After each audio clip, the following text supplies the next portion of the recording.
Radio check, radio check, radio check. This is the Explorer's Pod over. 4, 3, 2, 1. Okay, hey, what's up, man? Good morning. How are you? I am very good. Dialing in from the south of France in our lockdown world, but just been out from my walk, so I feel like I've had my daily adventure. Really looking forward to talking probably a bit more about real adventures with you guys over the next hour or so. Cool. All right.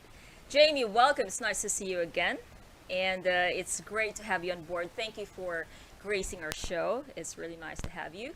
And for our audience, can you tell us a little bit about yourself and your background, Well, it depends how far you want me to go back. Right now, I would call myself an endurance adventure athlete. And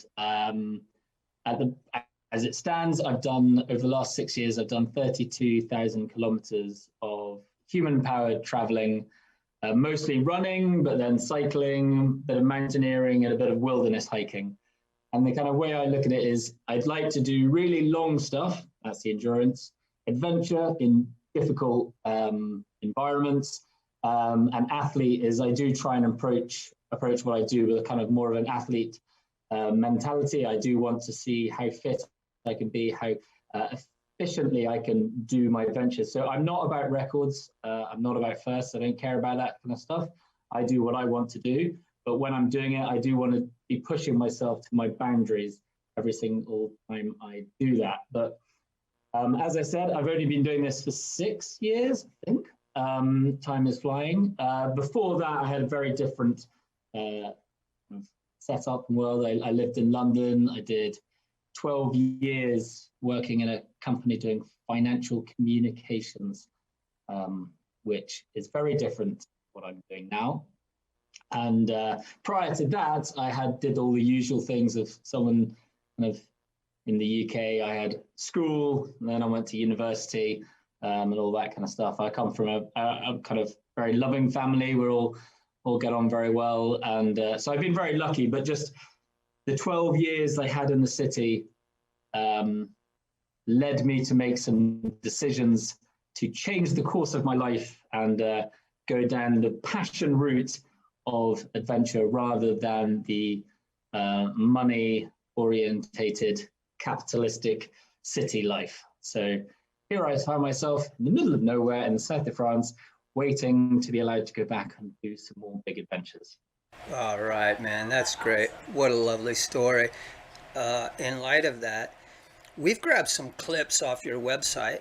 So, and what I'd like to do here, I'm going to play a clip that is another introduction for our audience here. So stand by for a second. I'm going to play this clip. Maddie, could you play clip number 1?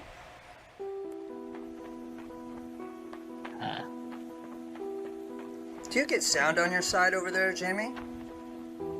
Yeah, I do. Okay. Of the video? Yeah. Okay, far out. Excellent. That's Baja, California. Man, you got some great videos, by the way. Really, really digging your website. Well, that's when I didn't have grey hair. Hi, my name's Jamie, and I am a British adventure runner who has recently returned from a 17,000 kilometer run from Canada to Argentina.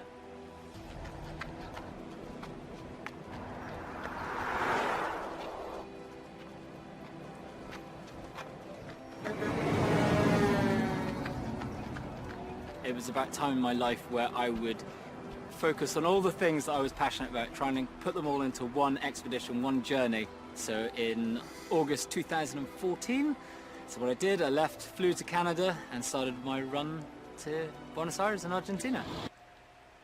Wow, man. Pretty cool. Great way to get away from the company, the corporate life. So I haven't seen those videos for a while. Yeah. Wow, it's awesome Some stuff you got. nostalgia. There's a lot of really great clips in that video as well. So definitely want to recommend to our audience to go check out your website, check out your videos. They're really, really cool. One thing I was curious about, I've been spending the last couple weeks reading a lot of articles about you, sort of getting an understanding about your story. I was really curious. about you were working for a communications company. I'm curious how you made that decision to sort of change your life, but you were recently, as where I understand, you were recently promoted as a partner. How did you break the news to your colleagues, and how did that go over? So it's kind of a long, it was not just kind of decision you just make overnight. It's something that happened for a long time and it built up.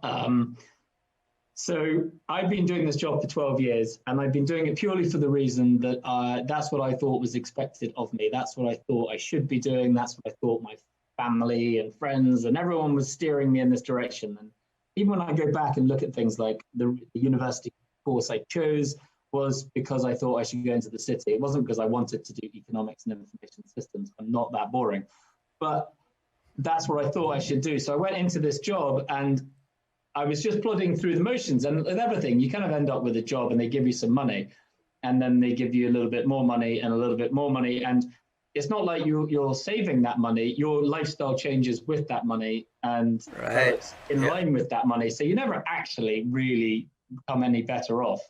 You just end up spending money more frivolously on bigger things. And I noticed that the longer I was staying in this job, the more dissatisfied, unfulfilled, and unhappy I was. And I kind of could see the two things. So there's my job just plodding along with the money kind of going up. And then in the background, there was how I was reacting in my personal life. And the longer I was in the job and the unhappier I was getting, the more I was looking for escapism. And my escapism came in doing sport and going to the pub and drinking. They were my two kind of outs. Right.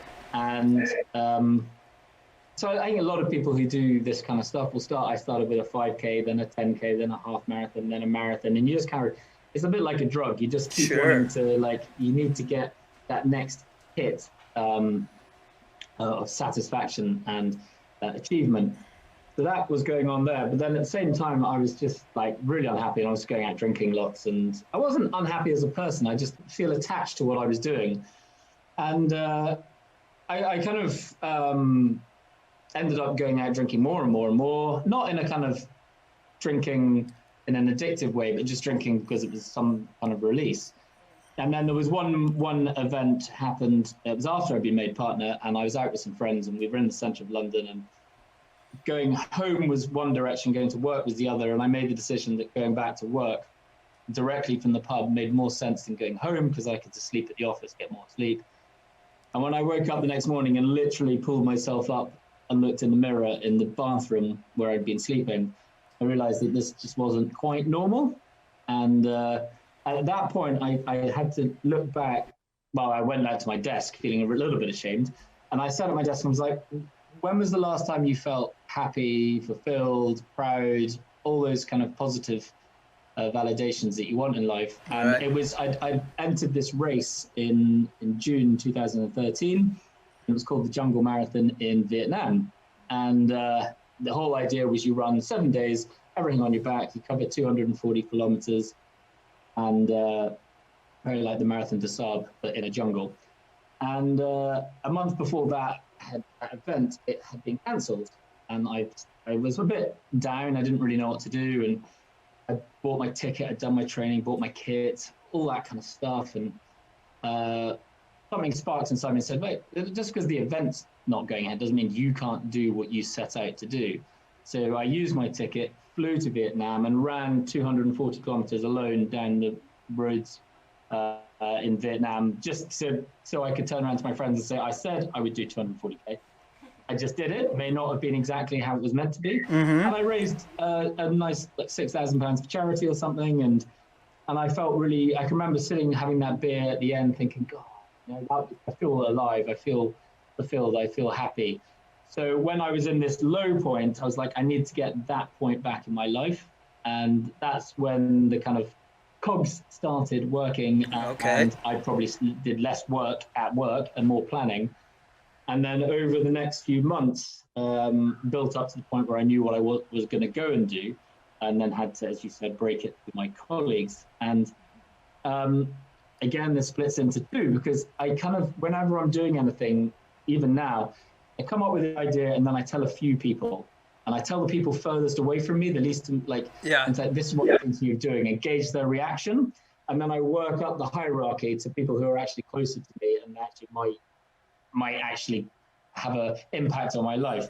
So the second last of these was work, and I really wanted to do something dramatic and quit, but it was actually my boss just looked at me and went, "We need to have a talk because there's something not right." And he put me into and I said, yeah, there's something. Yeah, I need to tell you, I'm going to quit. And his immediate reaction was like, "Where are you going? Which other firm?" And then when I told him I was going to do this big adventure, he was like, "Okay, fine." His mind swapped, and then he actually switched into a mode of, "How can I help you through this and to get you out of the company?" And so that was how I did it. It wasn't quite as dramatic. I wish I'd slammed the desk and walked out or something, but no. Just you as a person, be a high achiever. You've got you're quite a personality. I'm sure it was a shock for them, for sure, to have you go, and that was probably a really hard decision on your part as well, to sort of, bring the whole story to light. But I think that's where a lot of people, they sit and they dream about these things that are outside of work, and they sit around their whole lives and dream about these things they could do, and they just never make that big leap, and it takes a lot of courage to sort of bring that to the table. So congratulations, brother. Good job. It does take a little bit of, it does take courage. I will but I got to a point where I kind of had to make a decision because I realized I was spiraling. But I think one of the problems and you get tied into the city because of the way that the hooks all go in, and you kind of get your mortgage and your car payments, and you can't break free, I think, like people used to be able to do. And a lot of people come up, and I'm very cognizant that I wasn't married, I didn't have any children, I didn't have anything that were tying me to it. So it made the decision a lot. I'm playing it down a bit, but a lot of people who are frustrated and can't move out and to do what they want to do is because they're restricted, and I feel for those people. Yes, that's really a big decision, and it takes a lot of courage and determination to really go to that direction. And we can just see your passion, because the passion is the one that drove you there in that direction. And we know a lot of people who are also in this corporate world that is really just trapped, and they can dream as the stars said, they can dream all day, but they just can't break free. And you prove that it can be done. It's just really have a lot of determination and sacrifice, of course. There's an exchange deal here. So yeah. And my question is that when you got into that decision, and when you broke free, so to speak, did you get comfortable? Did it feel right? Or was there a time like you felt like, what did I get myself into? Bizarrely, I've never felt that since the moment I made the decision. I never regretted the decision, but I think one of the main things I have managed to somehow, to a certain degree, keep is that the decision to go and do my big adventure and to carry on doing adventuring has always been that it's a job. It's not a holiday. It's not a break. It's not anything like that. Like when I was running from Vancouver to Buenos Aires, I wouldn't let myself take extended times off unless I had to do like my sister's wedding or I had to wait for a package. It was like, you are working. This is your job now, and you have to be productive every day. And if you're not productive every day, then you are falling into mediocrity. You're falling into this area of just becoming static. So ever since I started, I'm like, I try my hardest to keep this regime going. And as long as I'm feeling productive, I can see results, and I'm paying the bills, then I'll carry on doing what I'm doing. But yeah, excellent. It's I never regret it. I've never had a moment of going, oh crap, I've got myself into this time. And it's actually the opposite, because there have been times when you're running through a desert in the middle of nowhere. There's nothing for miles and miles around. And it's not that have I made the wrong decision. It's a kind of, this is hard kind of moment in your mind. can I keep going?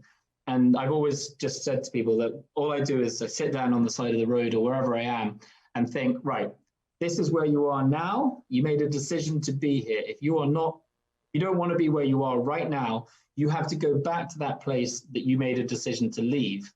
And your decision is right now, where do you want to be? Do you want to be here in the middle of a desert or up a mountain or wherever it is? Or do you want to be back in that desk working, making money for other people? And I okay, stop complaining, get up, carry on. And that's kind of my...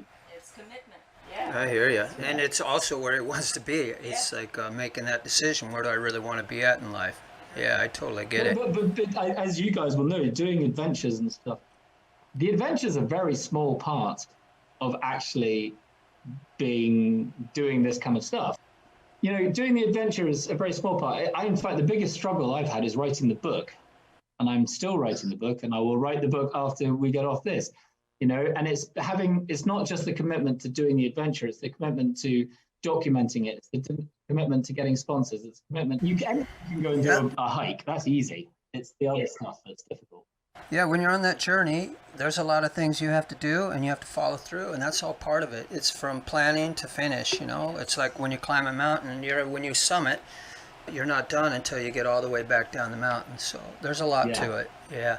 Hey, so I want to pull up a clip here. I want to show some of our audience some of the, actually this is the first day. I want to show a little clip of you on day one. Maddie, can you pull up clip 2? It is Friday the 15th. It is just a little after 9:30. I am setting off from Vancouver to Buenos Aires. Dude, now check that out. Apart from the cart, you look like an executive on a lunch break run in downtown Vancouver. I kind of bizarrely, what I love about that clip is the guy standing behind me. Me too. I'm looking at that guy as well. What is this guy doing? I keep thinking he's going, why didn't I do that when I was his age? You know, he's sort of questioning everything right there. I love that guy. It was a semi-conscious decision that I wanted to start in the middle of a city during rush hour to mark the kind of, and I think about it in my head, I was the guy pushing the stroller through rush hour wearing bright yellow and everyone else was in grey. And I was the one that was breaking away. And you stood up. There was a kind of dramatic thing going on in my head. But I didn't record it nearly as well as I should have. But I did want to make a point that I was going off in a different direction from where I had been. So.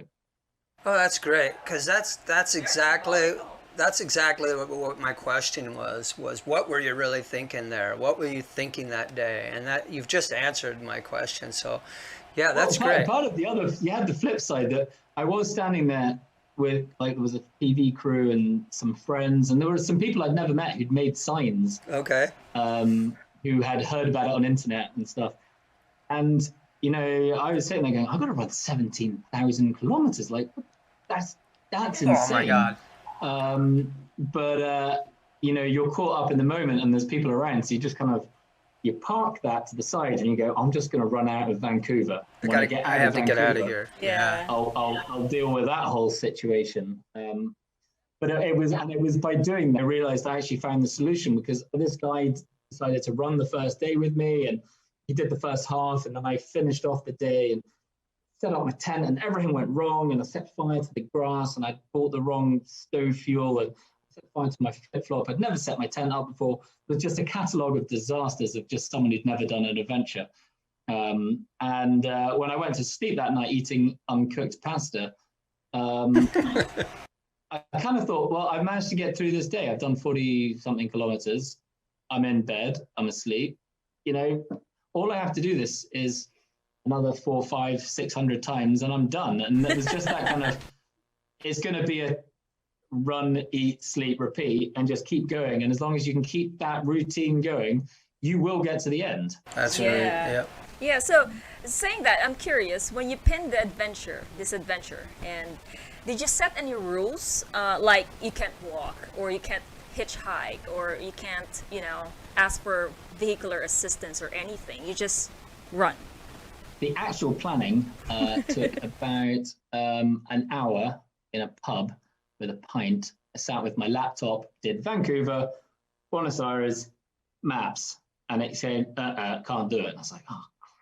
So then I found out with the, because of the Darien Gap, because there's no road. So I went back, replanned it, and was like, right, cool, done. That's what I'm going to do. And then the rest of it was just like, well, obviously I have to run the whole way. I'm not allowed to take any vehicle. I'm not allowed to take any vehicle assistance. And this kind of changed as I went, like formulated. But the whole thing was, you're never allowed to take a vehicle going forward. Okay. And take vehicles going backwards. I think there was only one instance in the trip where I was staying at someone's hacienda. So he picked me up on the highway, drove me to his house, then drove me back to where he'd picked me up the day before, and I carried on. And in terms of, I was allowed to walk, obviously, like, you know, sometimes you're injured or stuff like that. So I was allowed to walk, but I did have rules, and it's rules, I think with all adventures, you have sort of rules to keep you safe and to keep you moving forward. I had 3 rules, which I also kept to, which was don't run at night, don't get drunk, and don't sleep with local women. They were my 3 rules. And they all work with you. Quite often, in some places, ladies might want to sleep with you, but they don't tell you they have boyfriends, and then the boyfriends might want to kill you. So the fact that I was only ever going to be anywhere for one night, I didn't think that was a risk worth taking. So. You're easy to catch up with if they got a car. They should run. I should run as well. Hey, so I want to flesh out your journey a little bit. So you're running out of Vancouver, British Columbia, and you're crossing the border, and I presume you're headed sort of the coastal side down towards Seattle. Did you take the coastal route? Did you go Washington, Oregon, California, or did you cut across the Cascades and hang on the eastern side of the Cascades and the Sierras? How did you get down through the states? I stuck to the West Coast the whole way. I kind of like the idea of doing the Route 1 and the 101, because that was their kind of like routes that people knew well, and there were more touristic routes, and they got to take me to some pretty amazing places. And, you know, a few complications, like I did not know you're not allowed to run across the Astoria-Megla Bridge, which was 120 kilometer detour around it. Wow. Luckily, I managed to get across, but you know, I just wanted to get to that West Coast, and just my route was basically get to the coast, turn south, keep going until you get to Chile, turn left, run over the mountains, and then you'll be in Buenos Aires. Simple. So, you know, I grew up in Washington State, so I know that coastline, and I went to school down in California, and I have a lot of friends who do a lot of long distance cycling. And one of the things they tell me about the West Coast is that it's extremely hard, especially when you're cycling and running. There's a lot of hills. There's a lot of ups and downs. So the route, which is standard is a lot of people, like you probably know Carl Bushby, he took the eastern side of the Cascades, and that's because it's a lot flatter. It's easy going terrain. That's just because he's not up for a challenge, that guy. Yeah, I know, the guy hardly does anything. He's getting a little softy. He always takes the easy route. Especially that one up in Alaska, that one was pretty simple. Nothing, Yeah, there's lots of ups and downs, but what you have to do with something like this, the adventure I was on, is you have to put everything into perspective. And I remember getting to the first big hill. Where was I? I was coming out of somewhere like Crescent City or something, and it was a 400-meter incline, and I was like, God, this is hard work. And then my brain just said, look, you're going to have to run across the Andes. They're 4,800 meters. If you're complaining at 400 meters, quick then you might as well just stop now. Toughen up, buddy. Yeah, and then you just have to flick your mental process, and you go, okay, every hill is training for this goal that's coming months down the road. So you don't complain. You work out how to get up these mountains efficiently. It's the same with deserts. I had the Atacama Desert coming. So if I got to a desert, you just had to learn how to deal with that situation, because you always knew something bigger was coming. And that's something I've taken on to all my adventures since, that the adventure I'm on is never the adventure. The adventure I'm on is the training adventure for the adventure that's coming next. That's why you'll notice I stack my adventures up. It's because the next adventure is what I'm focusing on, and I'm just utilizing the adventure that I'm on as a training tool, because that allows me to play down how difficult that adventure is. Sure. So like climbing Aconcagua, which is obviously nothing for you guys, but climbing Aconcagua I'd never mountain climbed before, but in my head it was like, well, the next adventure is wilderness hiking. So you use Aconcagua's training tool to help you with the fact that you're going to be walking across Utah. And every adventure has thought out challenges which are training tools for the next one. Totally. And that's what I developed while running the Americas. Great. Yeah, this is a really great attitude. So going back to the planning, you said that all this planning took place in the pub. And I was just curious in how are you really like a nitty-gritty planner, you know? It's like from the amount of food that you have to store or take with you, and how many miles before you stop, where should you camp. Did this all like have written down, or you just have the attitude like, okay, I'll do my best and God will do the rest? There's a few things on that one, because different adventures I think are different. So like climbing a mountain, I think you 100% you work out exactly where you're going to be at what time, and everything's calculated by altitude and where you're going to sleep and how much food you need and weather conditions. Sure. Yeah. So anything I'm doing where there's a safety aspect like that, I definitely plan like that. But honestly, for running the Americas, did not plan a single thing. And my philosophy, well, that's a lie. I started off thinking I'm going to run 5 days and then take 2 days off, and I'm going to run 30 kilometers each day. That was my initial plan. As soon as I started running, I put that straight out the window, and because I realized that if you sit down a massive long route and you say, I'm going to do 30 kilometers each day and I'm going to take 2 days off, you're either limiting yourself or you're potentially overstretching yourself. Because you're setting you're setting a number, and that number is all you will achieve, is that number. By taking away all the planning and stuff, you can sit there going, I will run, I will look at a map and I'll go, right, I need to be at that town and that town because that's where I'm going to get food and water.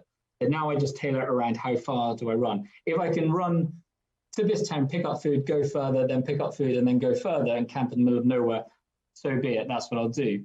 So this whole idea of 30 kilometers, 5 days on, 2 days off at the beginning, turned out that the last 28 days, I averaged 58 kilometers a day without taking a single break. And so that was an ultra marathon every day for 28 days and running in 40-degree heat. And, you know, I adapted, and what I originally thought was going to be 600 days was 400 and something, only 367 days running. So I don't plan anything really when I'm doing those kind of adventures. If I'm doing cycling, if I'm doing running, there's no planning. And also, I don't think it's an adventure if you plan it, because if you know where you're going to be, we get that. The unknown is what makes it exciting. Yeah. Like I am struggling with every day of my book I'm writing. It's like, and then I had to find where to sleep, and it's like, because I had no idea where I was going to sleep. It's a whole new journey. You've never been down that road before. You run 70 kilometers, turn up in a village, and go, I am so tired, and now I have to walk around for an hour trying to find a hotel or a hostel that will let me take a running stroller in it. But that's all part of the adventure. Sure. Hey, speaking of your distances, what was your daily average? What was your longest run? I mean, your longest day, and how did you motivate yourself over such a long period of time? So my daily average was 46.1 kilometers, so more than a marathon.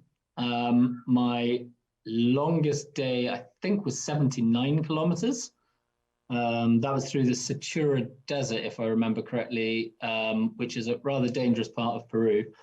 And that was basically running because I didn't want to die that day if I camped and got attacked by banditos. So the motivation to keep going, your body adapts, and it's like anything. You look at, if you're doing something like a job, at the beginning it's exciting, and then the more you do it, it becomes more mundane. Sure. And running marathons got pretty easy. to do day in, day out. And occasionally you had niggles that you had to stop, or, you know, you were visiting people, but it became pretty easy just to find the motivation to keep going. And partly, I think, because I was proving a point to myself that I could do it. I didn't like my job. So I think there was a lot of personal battles going on, resentment, not feeling good enough, not doing what you wanted to do, being cowardly for staying in that job for a long time. There's a lot of negative feelings. And what I kind of do is I take those negative feelings and I kind of turn them into positive forward motion. Nice. And I like to see myself as like a coal power station. There you go. Burning this dirty energy and turning it into clean. So kind of, once I'd said I was going to do it, I had no option in my mind but to do it. Okay. And then when I got to South America, I'd been home for my sister's wedding because she really selfishly booked her wedding right away in the middle of my adventure. Oh my God! I be, can't so. believe the selfishness she was thinking. What was she thinking there? Yeah, she knew I was away for 18 months. Her and her husband could have waited until I got back. No, it was lovely to come back and see them. But when I got back to South America, a lot of people had said, when are you going to get to Buenos Aires? And it was beginning of July. And I was like, I'll be there by New Year's Eve. And told my girlfriend that I'd be there by New Year's Eve. That makes it hard. Without actually looking at the distance. When I looked at the distance, I got back, it's like, wow, that's 7,700 kilometers or something. And I've got 171 days to do it in, which worked out at more than a marathon every single day. My God. For 170 days without a single day off. And I was like, ah. And obviously, I started taking days off for this and rest days and had to stop for kit arrivals, and I fell way behind. But in the back of my head, I was like, I have to prove this. I have to get there by New Year's Eve. So that kind of proving the point helped me get to Buenos Aires one day early. Wow. So I want to just tell you, you are an absolute animal. Not only were you averaging a marathon every day, you're doing it with a cart. You're pushing a cart. This is really just goes beyond. It blows my mind a bit. So you're pushing a cart. You're doing a marathon on average every day. How heavy is this cart? Did it have any brakes or anything on it? Did it ever get away from you, like going down hills? So the weight of the cart fluctuated depending on where I was. And also, God, if I did the adventure now, it would be such a different adventure because of my knowledge that I kind of developed over the years.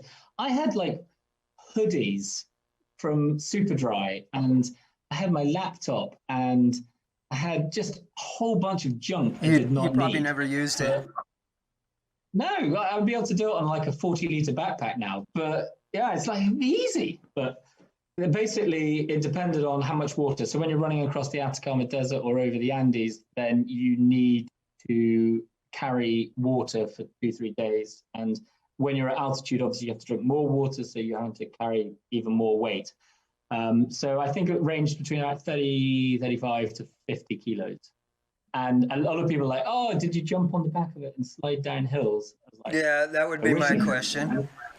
Yeah, a lot of people are like, why didn't you build a little foot stand? But there is an option to have brakes, but in my mind, that was one more mechanical thing that could go wrong, so I didn't want that. So actually running downhill was harder than... Yeah, I get it. I was just thinking about, you got all that weight in front of you, and some, you come into some pretty steep terrain, and that thing's probably pulling you, and I would also think there were areas of the road where it could be quite dangerous with the oncoming traffic, and there's nowhere to really shift you and your car to the side of the road. A lot of runners run into traffic. Yeah. I made the decision very early that if I was going to get killed by a car, I didn't want to know it was coming. Oh my God. So I ran with the traffic. You're a lucky man, dude. I would never do that. But yeah, well, it's scary, but you can at least shuffle to the side of the road or make a dive for it, I think it was in Costa Rica where I was running and I heard this behind me. There's a truck. But luckily, it came around the corner too quickly, saw me and slammed on the brakes. Yeah. So. Yeah, I got hit by a motorbike in Ecuador. It just clipped me on the side of the arm. Yeah, so it's a dangerous journey when you sort of think about traffic. You know, in the States they have flaggers, or all over the world. You probably see the guys on the side of the road with the orange suits on, holding the flag, holding the stop sign. They call them flaggers. They get paid a lot of money for standing there, and it's because the job is so dangerous. I know. I went to a flagging school when I was a kid because I wanted to make money standing around. But they teach you about all the statistics. A pretty dangerous journey when you're always on the road, cycling and running. But yeah. Yeah. Well, I know. But you told me that, and did you make money? No, I never took the job. I couldn't stand around long enough. Okay. Okay, that answered the question. Anyway, I was supposed to ask you why were you averaging 40 kilometers a day, but I think you answered that question already. He had to meet his girlfriend. That's usually the reason guys have to make it on time. It's also a personal thing that's gone on to everything I've done since. That if I'm going to start in the morning, I'm going to do as much as I can that day as I possibly can, because I want to prove to myself how far I can go. Sure. You know, if I would just ran 30k a day, I would have felt I'd sold myself short. So it's about putting in your best ability, and that's why in later adventures when I've gone with other people, I've always felt restricted by your ability to deliver is hampered by their ability to turn up on the day. So you mentioned a while ago that your body adapts eventually with the everyday thing that you're doing.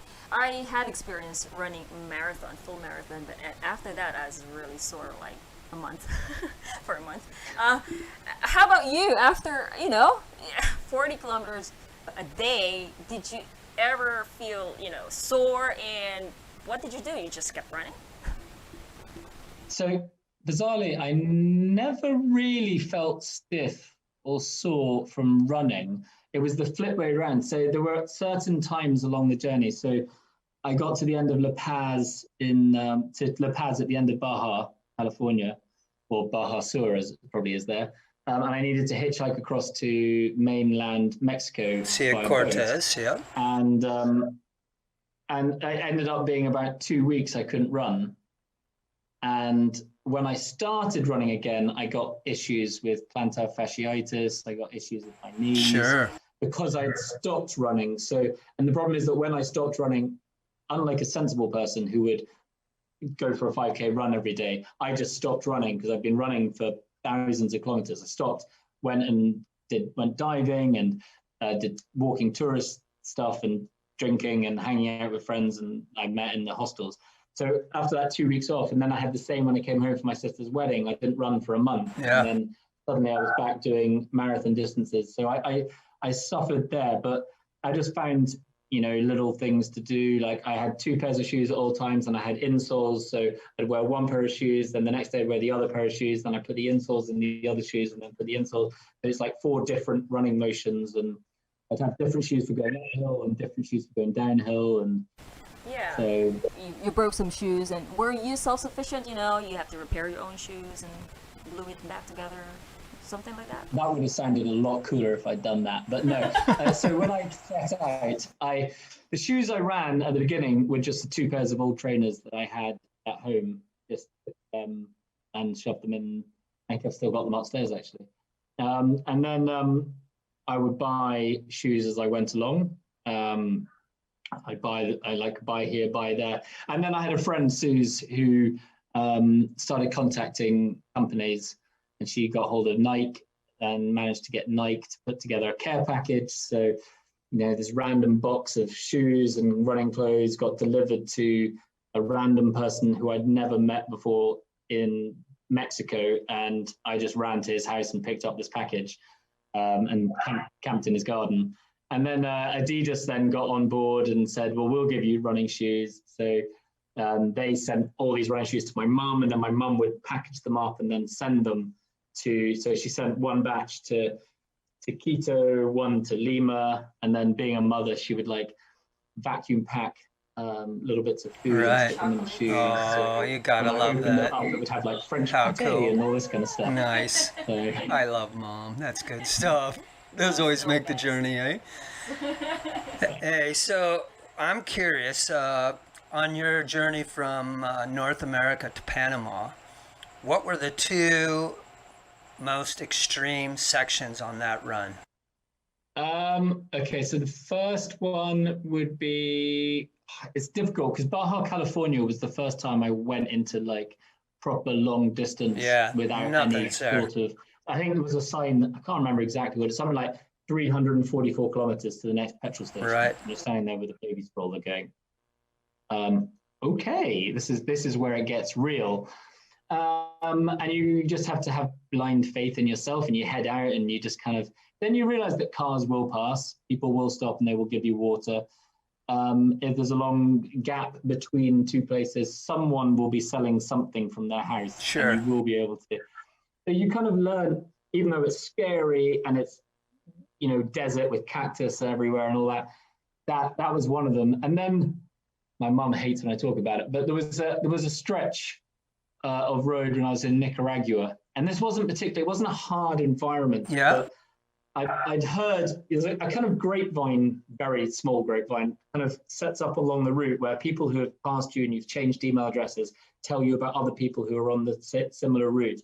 There was a Spanish guy called Nacho, and he was walking around the world, and I was running down the world, and we were going to meet in this little village, and I knew that I had to get there, and it was 69 kilometers from where I was. So I woke up in the morning and I was like, I'm going to make it to this place so I can meet this guy. And I left early. It was hot that day, and I was running through massive volcanoes around me. And you know, Nicaragua is a beautiful place. I thoroughly recommend going before it gets ruined by tourism. And I can remember running about 40 kilometers. I really needed to go to the loo. I went to the loo and I was bright red, and I was like, whoa, what the heck? That's not normal. And then about a kilometer later, I went to the loo again, and it was the most painful pee in the entire world. And I was like, this is not good. But then this is the kind of the determination that you get in your mind is, I knew that my body was not well. I was peeing red stuff, which is probably going to be blood. It was painful, but I knew I had to meet this guy 29 kilometers further down the road. So in the midday heat, I ran 29 kilometers, stopping, I think, every 2 kilometers to go and pee dribbles of. I'd put the brakes on at about that point when I'm seeing the red. Doesn't that mean stop? You make it. Yeah. You wow. do. And I can remember I got there, and this fascinating guy, we had a great chat and we had a lot of similarities. But something in my mind, this is where I knew I was getting a little bit too forward motion dependent, is the guy said to me, I'm taking tomorrow off. And I was like, okay. I was like, I'm going to carry on. And I was like, wow. sitting. The next day I ran, I made it 7 kilometers until I started peeing blood again. Oh my God. And I was like, this person who I really wanted to hang out with is taking a day off. And I'm peeing blood and I'm still pushing myself forward. Sure. Wow. Learn a lesson to occasionally you need to stop and engage. Yeah. Well, that's why you're there. You're to look around. You're on vacation a bit, even though you have these goals that you're trying to achieve. Saying that, during this journey, it's a long trip. Janet and I have taken a lot of long journeys, and what we always sort of come back are some takeaways. There's usually a magical moment, or there's this random act of kindness that just totally blows your mind. It sort of makes the whole trip, and it's a memory that lasts forever. Did you have any random acts of kindness or any magical moments that you can tell us about? So I think on these kind of journeys, there are magical moments that I think happen nearly every single day. And it, depending on how tired you are, is how much emphasis you put on that particular. Someone might give you a can of Coke and you're in the middle of a desert and you're dying. And that is like the most amazing thing anyone has ever done. But I had, people would drive up to me and give me a chicken sandwich and a Coca-Cola, and they'd seen me, driven to the local town, bought the sandwich and stuff, and then driven back to give it to me. Lovely. I was in Peru, an amazing time when I was just running, and this guy came up and said, where are you sleeping tonight? And I was like, I don't know. And he said, well, follow me. And then he trailed me for 5 kilometers on his moped with his girlfriend on the back. And I thought he was taking me to his house. And he just took me to some random lady's house, knocked on the door, and who was a friend of his, and said, can this guy sleep on your sofa? She was like, yeah. They took me in, and then there's a guy also in Peru called the Angel of the Desert, and he has this restaurant, and he allows travelers to come. He feeds them, and he gives them a bed to stay in, and he has like a book where everyone writes notes in, and like famous people like Mark Beaumont, who's cycled around the world in a ridiculously short amount of time. Like he's got his little notes in there saying thank you to this guy. Cool. So cool. All I know is my debt to other people's gratitude is massive, and I need to be better at actually dishing that out to other people now, because you can't just personally take. I hear you you. have to at some point give back. And I want to show this clip. Check this out. When I first left, everyone was like, oh, you're going to get people like following you like Forrest Gump. And I was kind of hoping that was going to happen. Didn't happen quite as many times as I thought it was going to happen, but it was a great time when I was in Mexico. And I stopped to pick up some coconut water, and it was next to a school, and there was 10, 15 kids. As I started running, these kids started running behind me, and I was like, oh, they're obviously taking the mickey, or they're just playing around. And as I kind of ran, they kind of whittled down to 10 of them, and they kept with me. And I turned around and was like, "Are you guys actually gonna follow? The next town's 10 kilometers away." And I'm like, "Yeah, we just won't take the bus. We'll run with you." And I think we managed to just over an hour. We managed to get to the town I was heading for, and still had 4 kids with me. I arrived in Cafecito in Puerto Escondido, and these are my 4 boys. They got me here. Muchas gracias. Gracias. Dude. I tell you what, for me, I don't know, maybe not for everyone, but for me, that was touching, I felt a little misty-eyed. I love those guys. That was so cool. You guys had so much spirit, They followed you all the way to that town. I was just like, it made me, I felt very proud of those boys. It was very cool part of your story. Have your journeys ever taken you to Puerto Escondido? Yes, so basically you're running 2 different continents, North America, South America. Can you tell us like a little bit of difference in terms of the people? How did they receive you, the feeling of security? Because these are totally different places. Just share us your experiences. Yeah. So North and South, there's kind of a lot of difference. Obviously, North, a big chunk of that was English speaking, and then you had the Spanish speaking. They also had, big countries and then tiny little countries, like all stacked up on top of each other. So there was that. In North America, there was much more of that, right, I'm crossing into a new country. I now have to readapt to, I have to go and get a SIM card. I have to get new currency. I have to learn the kind of the laws and what the people are like, and, what's the difference in food. And, when you run through Nicaragua, there's little restaurants on the side of the road everywhere. And then you get into Costa Rica, where it's more developed. They don't have that same economy. So they have petrol stations that are far further apart, which makes it more difficult. So you had to adapt a lot more in that area. Also, you have this, now I look back at it, and did know at the time, the irrational fear that America has of being south of the border. Like everyone in America was like, you are going to die the moment you start running in Mexico. That's what my parents wouldn't let me go. The police will extort you. You are insane. Why are you doing that? Oh no, don't run that road. This road's safer. And I had people buying me food and giving me money. And we in the Americas and the Britons, we live a very closed door existence. We all have locks on our front door and keep them locked the whole time, and have our gardens which are all closed off, and we like to have our little places, and that's us. When you get to places, once you get south into Mexico, everyone's there to help you. Everyone's hanging around. There's a lot more communal kind of spirit, and you've picked that up. So I find that the poorer the place, the more accepting they are. Yeah. Like you can run through places, and you're running, and there's a lady walking along, and it's not there, it's not happening. There is not a Westerner running through my village pushing a baby cart. So, so that was North America. But for me, there was a massive difference for North and South. So I drank when I was in North America, and I didn't drink when I was in South America. So I had a slightly different experience between the two, because I realized as I was running, I would get to the end of the day and I'd have a beer as a reward. That would be my reward for getting to the end of the day. have a cold beer. And sometimes if it was really, really hot, I'd have a beer in the middle of the day just to kind of cool down.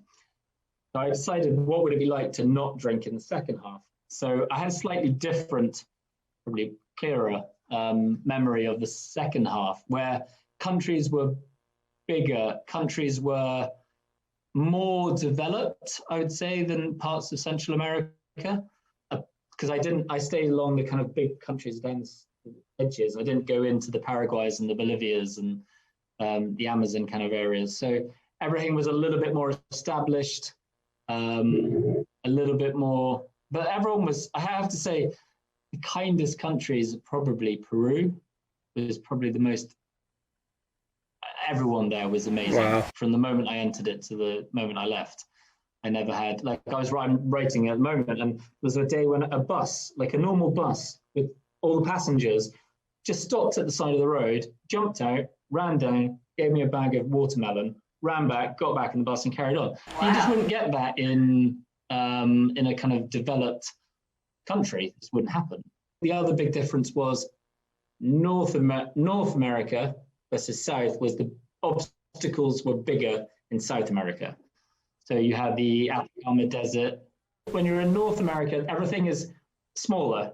And when you get to South America, everything's bigger. The countries are bigger. The mountains are bigger. So I think the highest I'd gone in North America was like 1,000 meters. Okay. And then in South America, it's 4,800. Deserts were 700 kilometers long. Yeah. So everything was just bigger. Okay. I can imagine you're burning heaps of calories running a marathon daily, pushing that cart. And I presume cold beer and pizza sounds great at the end of the day. But what was your overall diet? Yeah, my diet was pretty shocking. I basically eat whatever I could get my hands on. And when I was in North America, like US, I was like, hell, I'm running a marathon today. I can eat whatever I want. And I did. I ate pizza, cake, ice cream, beer, Nice. whatever I could. And when I got to Mexico, I got an email from my mother saying, I don't understand how you've just run the length of the USA and you're fatter than you were when you started. Ouch. And I was like, wow, that's kind of true. It's a wake-up call. Sorry, it's just a wake-up call. Yeah. I'm eating too much. It was just like kind of, yeah, my mother sent me lots of various messages along the way. Some supportive, some just pointing some honest truths. You can't tailor a diet when you don't know what you're going to be able to get your hands on. Sure, so you just have to eat calories. Yep. And bizarrely, if I slept in my tent, I had a better diet than if I slept in a hostel. If I slept in a tent, I would eat my quinoa or rice or noodles with a sauce and a can of tuna, maybe have a couple of biscuits and go to bed. If I was in a hotel, I would be drinking Coca-Cola, chocolate biscuits, crisps, burgers, whatever. Yeah. Like, this is Pump me up. Let's do it. Yeah. Chocolate factory. So you said you quit drinking. You quit drinking somewhere along the way, somewhere in North America.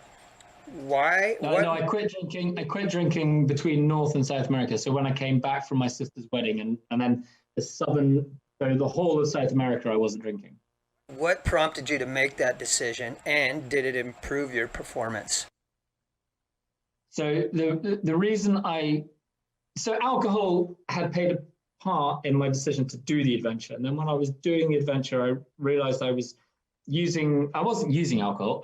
Alcohol was becoming a reward for doing well and getting to the end of the day. And I went back to my sister's wedding, and it was all like drinking and partying. And I just, in my mind, it'd be playing like it would be interesting, I suppose, from a personal scientific observation project, what would it be like to do differently? And I did find that recovery was better, motivation was better, sleep was better. So there were positive attributes. You do become a little bit of an outsider. Some of the places I stayed would be hostels. And when I go to the hostels, I would be drinking, partying. Sure. And you'd be that weird guy with the beard who is running. And he doesn't drink. He just runs. This guy, he's insane. He's not even social, man, that guy. He just runs. But it kind of creates a barrier between you and other people. Yeah. And it wasn't just the alcohol, but it did help me in the end, because when I finished the adventure, a lot of people had warned me that once you've done something big, there's like a post-adventure blues you can get, and there's also the kind of people will come up and say, "Oh, I want to take you out and give you beer and hear about your story," and you can end up this ongoing social life of just getting drunk every night. Sure. So I actually decided, having not drunk for the kind of half a year to get to the end, to stop any chance of getting any depression or anything like that.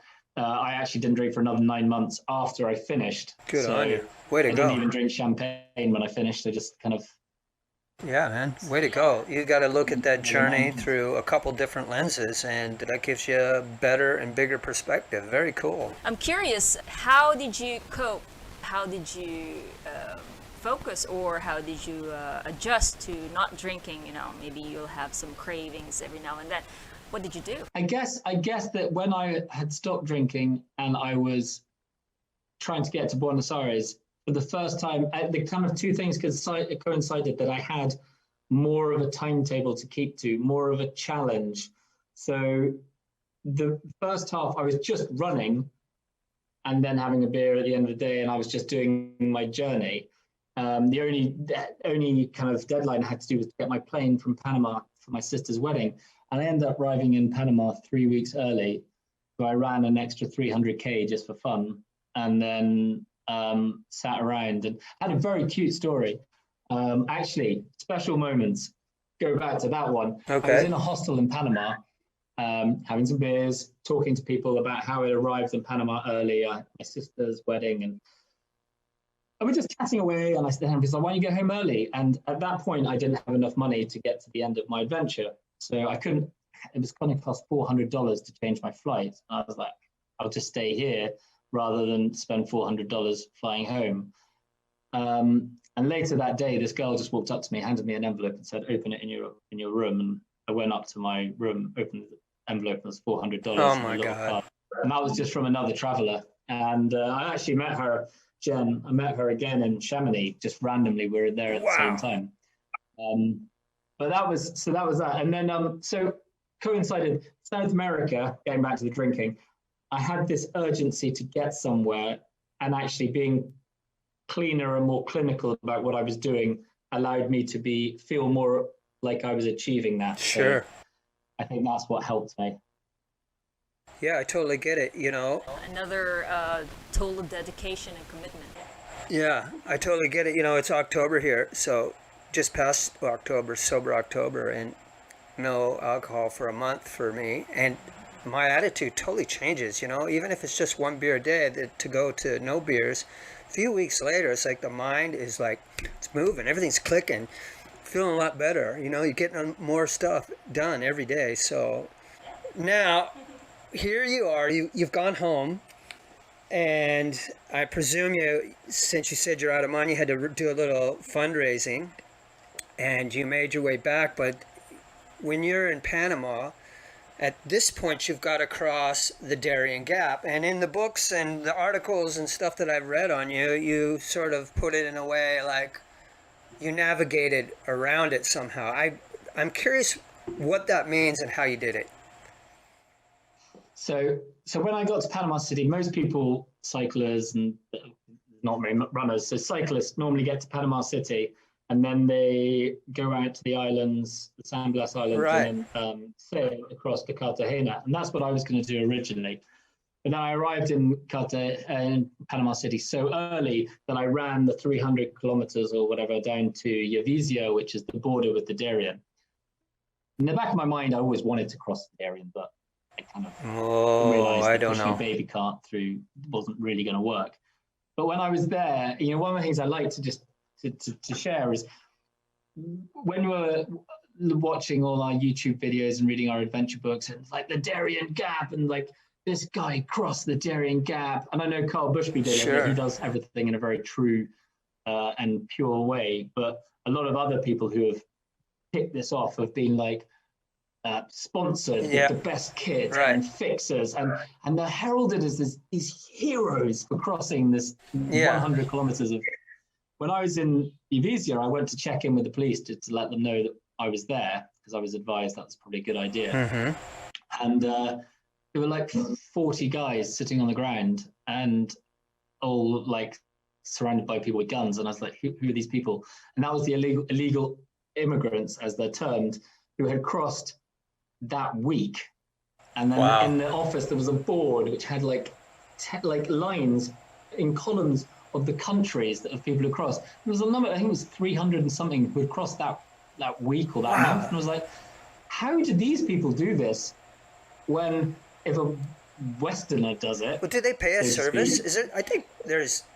I don't know if you want to call them smugglers. I'm guessing there's services that you pay for in Colombia. It costs a lot of money. Yeah, that's right. But they probably don't have much. Money, but also some of them do it without any supplies, without any. They're just winging it. Wow. And they're kind of forgotten and seen as a nuisance. While if someone from America does it, or the UK, they're heralded as a hero of adventure. And wow, man, this guy can do anything. And that just annoys me. Yeah. But I realized I couldn't do that. So when I came back from my sister's wedding, because I'd already run down and come back, I got a taxi to a little carty, and I was going to try and get motorboats along the coast. And I went out to this little island, which was just amazing. It was like tiny little island, fully covered with houses. Every jetty had a loo at the end of it where everyone did their business, and it was just crazy. And I went there, and I think I maybe got, the guy I chose to help me was either very inefficient or I got maybe taken for a ride slightly, but I ran out of cash. So I had to go back to Panama City, very irate. And then I found a British guy, and we ended up taking a plane from Panama City to Puerto Albarda, I think it's called, on the Panama side of the border.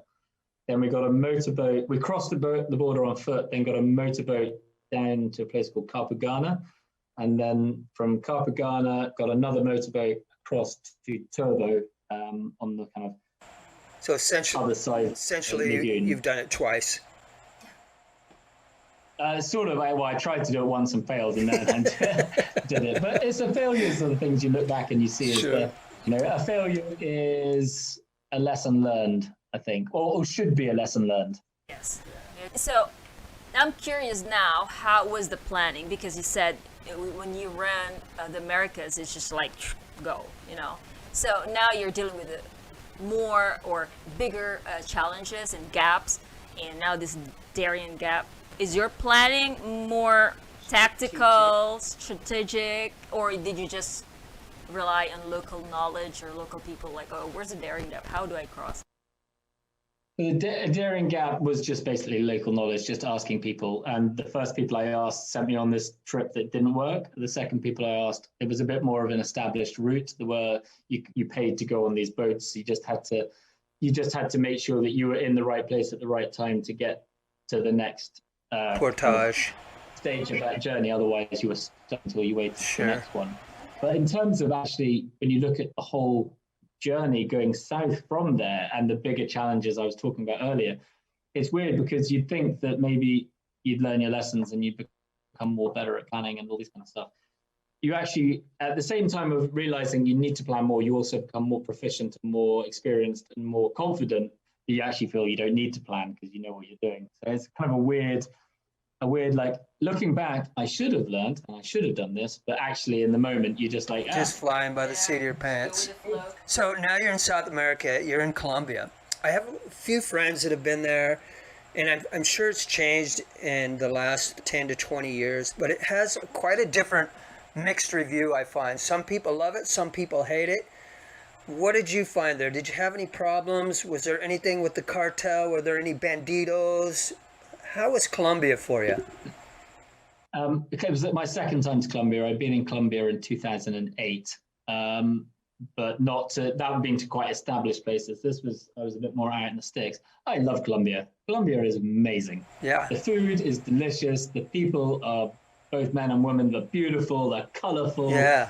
You've got that mix of the Caribbean with the Latin America blending beautifully. Reggaeton music does get a little annoying. People are nice. And it's I find this is the weird perception that we have all around the world that just because a country has a an issue or it's different, that the people are going to be different. But human beings are the same no matter where you are in the world. And you normally find that the poorer the people, the nicer, the more accommodating they are. The richer, the more they got to lose, so the more guarded they are. So if you're vulnerable, like you are when you're running, people, they warm to that and they want to be part of it, of your journey, and they want to help. So, and in Colombia, that was the same as everywhere else. Everyone was charming and amazing. I never had an issue. I actually never had an issue the whole journey. That's great. 17,000 kilometers, not a single run-in with a human being. But Well, that's great. Just want to know if you chewed on coca leaf. Yeah, we're curious. yeah. So Oh, how was that? Coca leaves I've actually done it in Peru a few years ago, and it's one of the funniest things because people will chew. Like, you get all these tourists will get these coca leaves and they'll chew it, and I'm like, oh man, this is great, and all this. Apparently, chewing coca leaves by themselves doesn't do anything. You need to have lime, which you chew at the same time, which activates the ingredient within the thing. And then it releases the toxins, which will then allow you to feel a numbness in your mouth.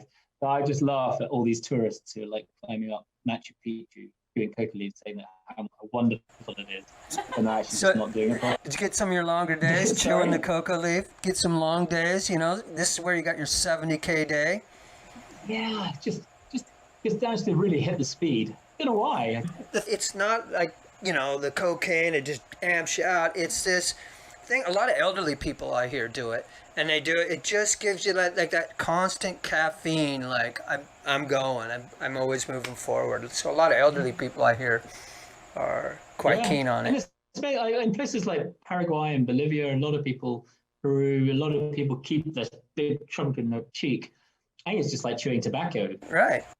The one I loved, my addiction came to, you could, on the side of the roads in Colombia and stuff, is you get blocks of sugarcane, like refined sugarcane. Oh. They've just got the sugar and you just break off pure sugar. Oh, just zing, sugar zing, rush. zing. Here we go. I don't need to eat lunch today. I'm just chewing on my sugar bar. You just go. Cool. Just keep going. Yeah, it would be nice to get something like that at home. Don't show it to the kids.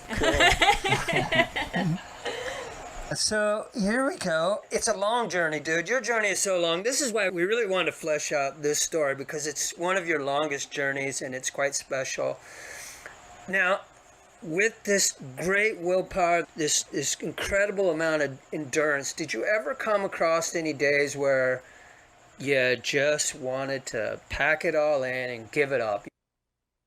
Yeah, so it's one of the weird things that when you do a big journey and then you get to the end and you think back, your mind forgets all the hard times and remembers all the good times, and you're like, that was amazing. But now, doing the process of writing the book, which I do apologize for taking a really long time, but you do get to you read your notes of each day, and there are days where I write, I'm just losing the motivation. And when at southern Peru, I was just like, I just can't be bothered. You're running through desert day after day, and it's not the beautiful sandy deserts. It's a different, really nothing there. Sand, and it's like overcast, and you're just plodding on and on.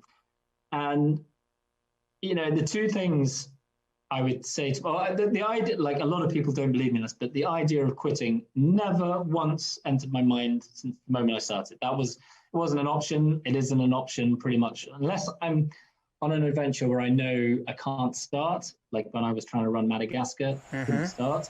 Okay. But if I'm on it, I'm going to finish that adventure because that's what I set out to do. Right. But I did have down days, and as I said earlier, you'd sit down and think, you made the decision to be here. You can either stay here or you go back to the life you used to lead. And the second thing was, it's difficult now. Something will happen today which will make you appreciate the fact. And that will be someone giving you a drink, someone stopping and asking you a question, or someone just investing time in you to give you this thing. Right, little magical moments. You need. And that will happen every single day. So you just have to park the bad and just keep looking for the positive. And sometimes just having a day off eat lots of healthy food and go to bed. You wake up the next day and you're eager to get going. Because I always had that, when you're running in the middle of a desert, there's a hostel coming. It's going to be people partying. It's going to be great. And then as soon as you get there, you're like, oh, Christ, this is horrible. Why do I want to be here?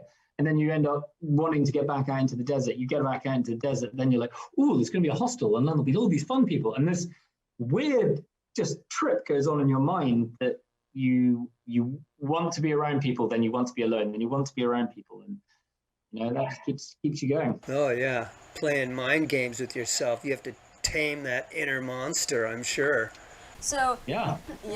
Did you have the same things on your cart when you started and towards the end when you finished, or you learned your lesson along the way? If I was doing it now, I'd take a lot more off, but I did, like, when I climbed, when I did the Heiju Trail and Aconcagua with my friend Al, he would make jokes about how many times I would do a repack. Like, I would just go through everything. Do I need this? No. Do I need throw this? that. No. Yeah. Yes. Sure. Yes. And then I'd stand there at the end and go, I wouldn't mind having that back. But pretty much my stroller was exactly the same at the end. I had the same bags, the same cooker, the same, all the kind of essential kit was the same. I did have to replace a few bits, and I was very lucky to have some people who would send it to me, a company called Vango. But it was pretty much the same stuff, because I think you just get comfortable with what you have, so you don't want to upset it. So you just, if it ain't broke, don't fix, basically, which sadly I can't talk about, but it's going to involve a bike. And I have a bike, but I need a slightly different bike. And I'm going to companies saying, can you give me a bike? Not lend me. I want you to give it to me, because I will form an emotional attachment to this bike, and I will not be able to get it back to you at the end of it. But I have that everything. Everything's like, when I give people, I lend people kit that I used on running the Americas. I'm like, so you can borrow this, but I ran the length of the Americas in it. So if you do anything to it, I will kill you. That's right. No, you have it, and that's like one of my partners, one of my greatest partners right here. You got to take care of it. Yeah. Did you have a name? Did you have a name for your cart? Like Carl had a name for his, the Beast. Mine's the Green Dragon. The Green Dragon. How did you come up with a name like that? Because it sounded cool and it was green. That's good enough. I mean, our kids would love it. That's good. Our little girl's always talking dragons, and it's got a really mean roar. She thinks it's cool. Looking back, did you learn anything along the way, or did you adopt anything that improved your performance, or something that you have taken from this trip? I think it's very difficult, because there's lots of things you learn. You learn about yourself personally, you learn about logistics and that kind of stuff. But one of the big ones was, before I started, I had everyone saying, you can't do this adventure. It's not possible. Yeah. You can't run across the Atacama Desert. You can't climb over the Andes at 4,800 meters. Your body won't work, And those things do seep into your mind a little bit. And you learn to deal with those things.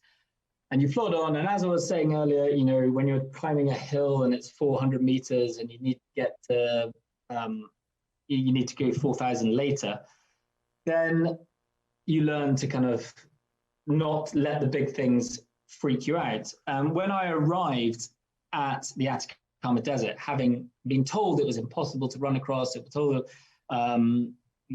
this is why you can't start. It's when I arrived there that I realized that actually I'd been running for 12 months, done 12,000 kilometers. The person who arrived at the Atacama Desert was not the person who started the adventure. The person who started the adventure could not have run across the Atacama Desert, not even slightly. Right.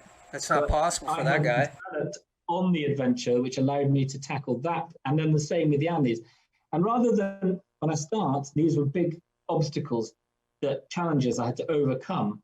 By the time I got there, they were things I was relishing to take on, because I was getting a bit bored of just running. Now I was running with a bigger challenge. And so when you look at an adventure and you think, I can't do, that's not possible, you have to think, it's not possible for you at that moment. So all you have to do is think about everything you need to change by the time you're going to get to that obstacle. And then it's achievable. And the way I think of things, if anyone can do something, then you can do it. Like, Yeah. if someone can climb a mountain, then you can climb a mountain. If someone can start a business, then you can start a business. It's all dependent on how much you want to be there and how much you're willing to sacrifice and work to get there. So if you're doing a big adventure and people say it's not possible, don't let that turn you off. Just use that as the prompt to write down every single thing you need to learn and understand before you do it, and then prove to people that you have the work ethic to get there and do it. Yeah, man. All right. So Janet and I, we get it because we've had some very difficult and trying times, not just in adventures, also in life. And that's really the philosophy that we always follow, is that, you know, it's really just one day at a time. The same analogy as being on the mountain, one step at a time. I think also a lot of people are scared of failure. We have this weird kind of way of looking at failure as it means you're not good enough or you did something wrong, or but failure is just for me is a way of, it's a way of learning. It shows that you were willing to push, either that you weren't prepared and you need to change the way you do stuff, or you were willing to push yourself so far that it became impossible to carry on. But it showed that you had the ability to get there, and no matter what, if it's because if you did something wrong, or you can learn from that and you use that going forward. There's nothing, like everything that happens in the past, success or failure, that doesn't matter. None of that matters anymore. From the moment it happens, you can only move forward and you can only go forward. If you look back, then you don't move forward. And if you don't move forward, you don't grow. Don't let failure stifle you or stop you. Very true, Jamie. These are the lessons learned that are very valuable, and we're very pleased that you're sharing it to the audience, and a lot of people are, I'm pretty sure, inspired. So let's go to your end point in South America. When you reached Buenos Aires, how did you feel? And was there a specific point in Buenos Aires that you said, okay, this is my end point, this is my finish line? Tell us about how you ended it. So I kind of had two endings. I had the ending in, I don't remember what it's called, the Casa Rosada, I think it is, the kind of governmental palace in Buenos Aires where Evita did her singing. That was where I'd chosen as my endpoint. And as I had said earlier, I always had this, you know, I had to get to Buenos Aires by New Year's Eve. And, you know, a lot of people, I think you get to the end of something like this and you'd be like triumphant, you'd celebrate and all this. The day before when I arrived, I actually arrived into actual Buenos Aires 2 days early. So I decided, my girlfriend wasn't there, so I decided to wait the day for her to arrive. And I remember just sitting there going, you idiot. Why did you rush all the way to get here for a certain date? You could have pushed this on for another 2 months, 3 months. You've actually shortened by pushing yourself so hard, you've shortened the amount of time you're going to be on this adventure. Yeah, and it's all coming to an end early. now. So I was sad. I was like, and then I arrived and it was amazing. Like I did have people at the finish, which I did not think. So the girlfriend was there, but there was these 3 backpackers, 3 or 4, that I'd met in Quito. And we'd had a night in the hostel chatting. And then we met in San Pedro de Atacama. As I was running out to climb over the Andes, they were walking to the bus and we bumped into each other. And then they happened to be in Buenos Aires when I got to the end. So they were standing there with signs that they had made, like, I want to have your babies and you run better than the government and all this kind of stuff, waving that. So I had people at the end. It's kind of cool. But the overarching feeling was disappointment that it was over, sad. When you drive into the driveway after a big adventure and you're home and you're like, got to unpack the bags, go in the door again, you're like, Where's the adrenaline? oh, it's over. Yeah, it's like, Yeah. life is going to be more boring, which is difficult. But then I had a second finish because I was raising money for a few charities, one being a male suicide charity. And we decided that I would fly back to Heathrow Airport, re-put my stroller together, and then run from Heathrow Airport into the centre of London. So I had like a second finish where as I ran, like my brother and my brother-in-law were at the airport, and then a couple of other people joined, and then we met people along the route who kind of I got to say hi to, and then we all met at Hyde Park Corner, and then there were like 50 of us who we all ran, and then my parents, being who they are, had canapes and champagne, and I was sitting there out of the boot of my parents' car having this like mini party.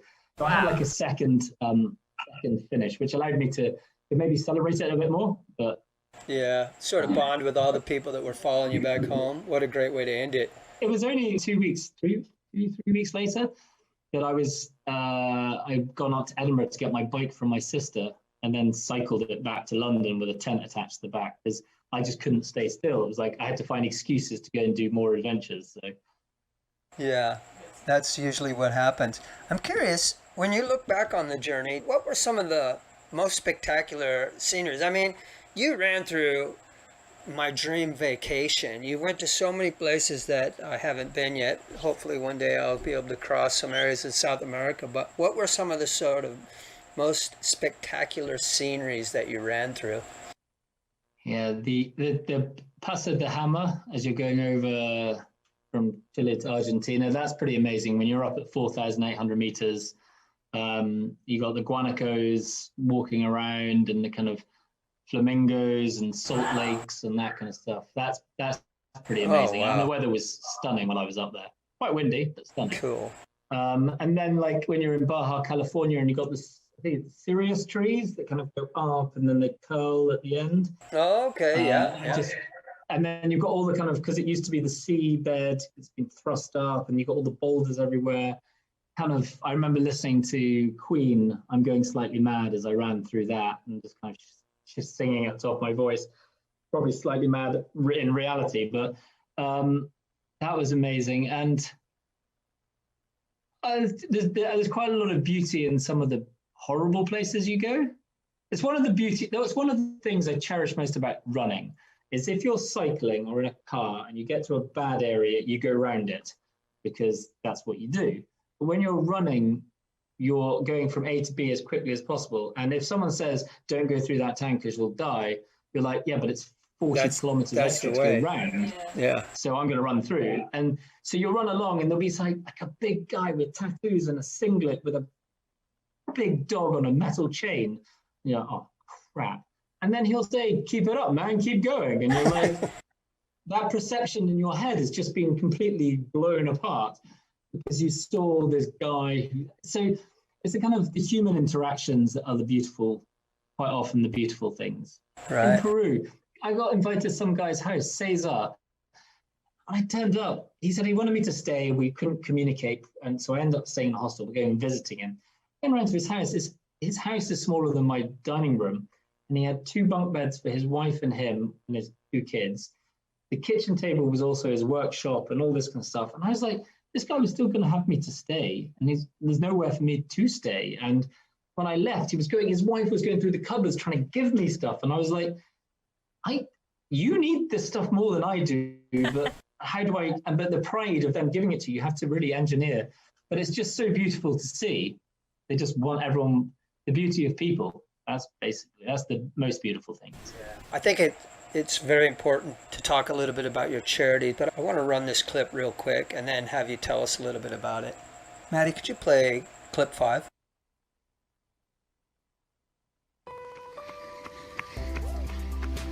I'm doing this run to raise funds and awareness for 3 charities. The first being Calm, which seeks to raise awareness about and prevent male suicide in the UK. Secondly, Macmillan, which is the cancer care charity. And thirdly, WaterAid, which looks to provide clean water in countries where clean water is not available.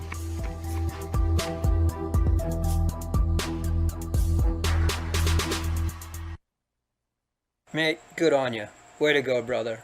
I am so proud of you. So could you tell us a little bit about those charities, and are you still part of them in some ways with some of your new adventures? So just so I don't try and portray myself as a saint, the charity angle was like, I wanted just something. I was doing this anyway, and I wanted to bring, like, if I could use it to raise money, then I saw that something I should do. And I actually chose WaterAid because I think it's everyone in the world deserves clean water, no matter where you are, Yeah. who you are. Clean water is just one of those things, basic rights that everyone should have. So Woodrow seemed to be doing great things, so I praise that charity. And then Macmillan, cancer, indiscriminate killer that people need help for. It was just a charity. They'd helped an auntie of mine and that kind of stuff. And then actually it was about 3 weeks before I was leaving, a friend invited me to a fundraiser she was putting on for CALM, which was the campaign against living miserably. Yep. I loved the title, the name. And I went along and they did a talk about male suicide in the UK. Yeah. I was like, at the time it was like 11 men a day take their lives in the UK through suicide. Yeah. And I kind of saw the correlation. Like, I've been doing my job, felt trapped, was spiraling, but had the strength and support to get out. But a lot of people don't. So I kind of just saw a comparison between the two and decided that would be a good charity to support. And also because it just doesn't just need money, it needs awareness that is as valuable as the money. And they do amazing things. But everything we're going through in the world today, social media, COVID, lockdowns and all that, I think the number's up to something like 18 men a day take their lives. So it's something that's just getting worse and worse rather than better and better. And that's with everyone being more aware and feeling they can talk. So I don't raise money for charities anymore just because I've asked everyone for so much money in the past. But I try to, where possible, stick a logo or talk about charities. Well, hey, look, I think just here today, just the point of where we can raise awareness is very valuable. And I can say this for myself as well. When I saw these charities that you were part of, I was really stoked about it because I really believe there's great value here just to sort of bring out the word. I saw that they have a hotline in London that you can call that's open from like 5 till through the night or something like that. More people probably need to be aware of that. So glad to be part of helping you get that awareness out and be part of that mission. I know that it's very valuable. Yeah, brother, good job. I've had some hard times. When I grew up, I was one of these guys who always thought like, hey man, I never get depressed. I didn't even get it. Like I didn't even know how people could get depressed. I was young, I was naive. But I went through life and some things came at me and they were hard. They're some of the hardest things I've gone through. But I got to that place one day where, like I really was wondering, was it worth it? And it's great to know that there are avenues out there that we can, there's a shoulder to lean on, there's someone to talk to. And I think especially now today with COVID and the world that we're living in, this is a really great cause and more people need to know that there's people out there to help support them. So far out, man, love that story. Once you finished, how did you go back? I'd made the decision when I got back that I wanted to do adventuring full time, and someone asked me if I'd do a speech somewhere and they paid me and I thought, oh, this is all right. And then another company asked if I'd be a brand ambassador and I was like, pay me? Yeah. I put some very simple rules into what I did, that only I get to choose the adventures I do, to keep passion, my passion for that adventure real and authentic. I'd only work with companies that I genuinely believed in their products, even if the money was going to be great. And by just keeping going and pushing myself, I've managed to attract some companies that I now work with. Some I've got a new sponsor next year, which I can't say who is, and carrying on working with a previous of a sponsor. And I know that this existence is not going to be sustainable forever, but I've managed to eke out 6 years. I've probably got another at least 2 or 3 sorted. So if I can make my mid-30s to mid-40s the best 10 years of my life, then that's what my aim is. I'll deal with the later part of life another time. But I'm just trying to make sure that I'm doing what I love every day, so I enjoy life rather than endure life. That's really great. Things that you do and the passion, it will really mean nothing if you won't share it and doing motivational speaking engagements and sharing your stories. I think this is the real essence, purpose why you're doing it, and it really makes it more worth it and really have some sense of purpose why you're doing it in your life. I do love when you get a message from someone saying, you know, I saw what you did and it made me do this. And you know, when I put out, I spend a lot of time editing videos and making stuff and doing kit reviews. And as long as one person finds that useful, then I'll carry on doing it because I think it makes a difference. I once had an email from a guy from Holland, I think it was, who went and bought the same stroller as I had and ran around Holland. He'd seen what I was doing in America. I hadn't even finished running the Americas, and he'd gone and bought a stroller and ran around the Netherlands. Yeah. Like, this is amazing. Like, just, and I do think that, like, as long as you're positive and doing things for the right reason, then only good can come from it. And you learn that when you're working in London and you need to have this and you need to have this and you need to eat in this restaurant, you can actually have a much more fulfilling life with a lot less. Like, cooking your own meal with local produce can be way more satisfying than going to a fancy restaurant, which costs you £100. Totally agree there. We're way into, you know, actually our best meals are when we cook them at home. Yeah. So we totally do. I go out for dinner occasionally to support my local restaurants, especially at the moment. Yep. But no, I cook all my meals every day, and it's just small pleasures of like going for a walk and I can't remember the last time I bought actual clothes. Someone told me the other day, all you do is wear gore clothing and ill-fitting jeans. I was like, wow, yeah, this cap is ancient, walks across Utah. I think when we saw you in Dubai, I think you were wearing that a few days. I was wearing pretty much exactly this. Yeah, isn't that the same guy? Have you changed since Dubai, since the last time we saw you? You still got that gore shirt on, those ill-fitting jeans. That hat looks familiar. So let's go to your cycling escapade. You've got 3,700 kilometers solo cycle from Sao Paulo to La Paz. Do tell us what's the difference, how you feel, and do you prefer one over the other, or they are uniquely different? Why did you choose to go back to South America for your second adventure? So, lots of questions. It's just purely because I'd gone north to south, and then I wanted to go across using the countries I hadn't adventured across. So that allowed me to do Brazil, Paraguay, Bolivia, which I hadn't been on my running journey. And also just love South America. It was like my third time back there. It's just especially Bolivia. The reason I changed from running to cycling was I'd run 17,000 kilometers. I'd come back. I'd then done a 700 kilometer run. And then I did a 430 kilometer run with a backpack. And it was like, I kind of proved I can run a really long way to other people, but more importantly to myself. Like, it's challenging, it's beautiful, but it's not different. So I realized that I wanted to diversify and try something new, to get new challenges, to get new buzzes. And cycling seemed like the just obvious step. You know, it's the same sort of kit. You just need a bike. Yeah. So when I decided to do this adventure, like with all my adventures, I wanted to make it as free as possible. So I just packed my bike, went to the train station, went to the airport.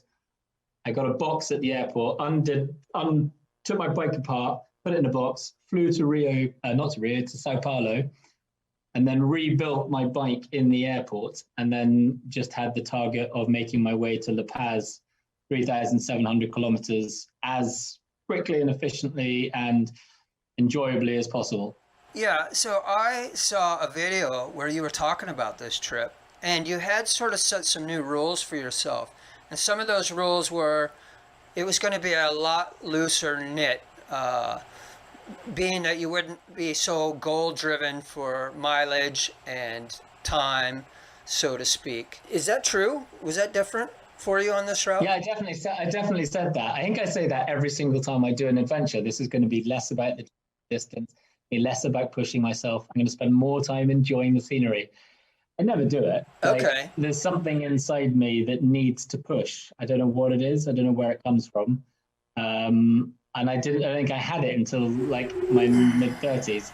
But now every time I do something, I want to be going. Yeah. Like I did a 50K hike the other day, which someone said you might be able to do in 2 days. So I did it in a day and a half. I don't know who I'm trying to prove it to. It's proving something to myself. I don't know. But I do wish sometimes I took less time, but I don't know trade-off between feeling proud of my efficiency to enjoying the beauty, which I would, if that's a good enough trade. Well, I'm going to get back to that, and I'm going to ask you this question, because when you told me you were going to sort of loosen up a little bit and you weren't going to push yourself so hard, and when I heard the story that Carnival was going to start in 1 week, why didn't you just pedal out of town for a week and come back and catch Carnival? You missed one hell of a party there, bro. How could you do that? Yeah, the way I look at adventures and life is you don't miss anything. You just make a choice to enjoy something else. Is if I'd stayed for a week to enjoy Carnival, all the things that happened the week I was on the road wouldn't have happened as they happened, and Sure. I love the way that they happened. Sure. So, if I'd stayed a week there, I think on my second last day of that cycle, I ended up at an Inca carnival up in the Andes, where I was the only Westerner, only white guy. Well, that sounds like the better Carnival anyway. That's the one I'd hysterical. Yeah. You have a lot of stuff to cover here, man. But Janet and I were both very interested on your story about Mongolia. Yeah. I really didn't know this. When we met Carl and you, and we were all together in Dubai. Yeah, the Dubai Travelers Fest. Hopefully we'll all get back there in 2021 and check out the expo as well. But there's a lot we didn't know. And the last couple of weeks when I've been reading the articles and found out that this group that was on this Mongolian trek, and there's another girl or a woman on board, her name's Angela. How did that group get put together? What is that story? How did the group of the most dysfunctional people get put together? It was the craziest adventure I've ever been on. It was nuts.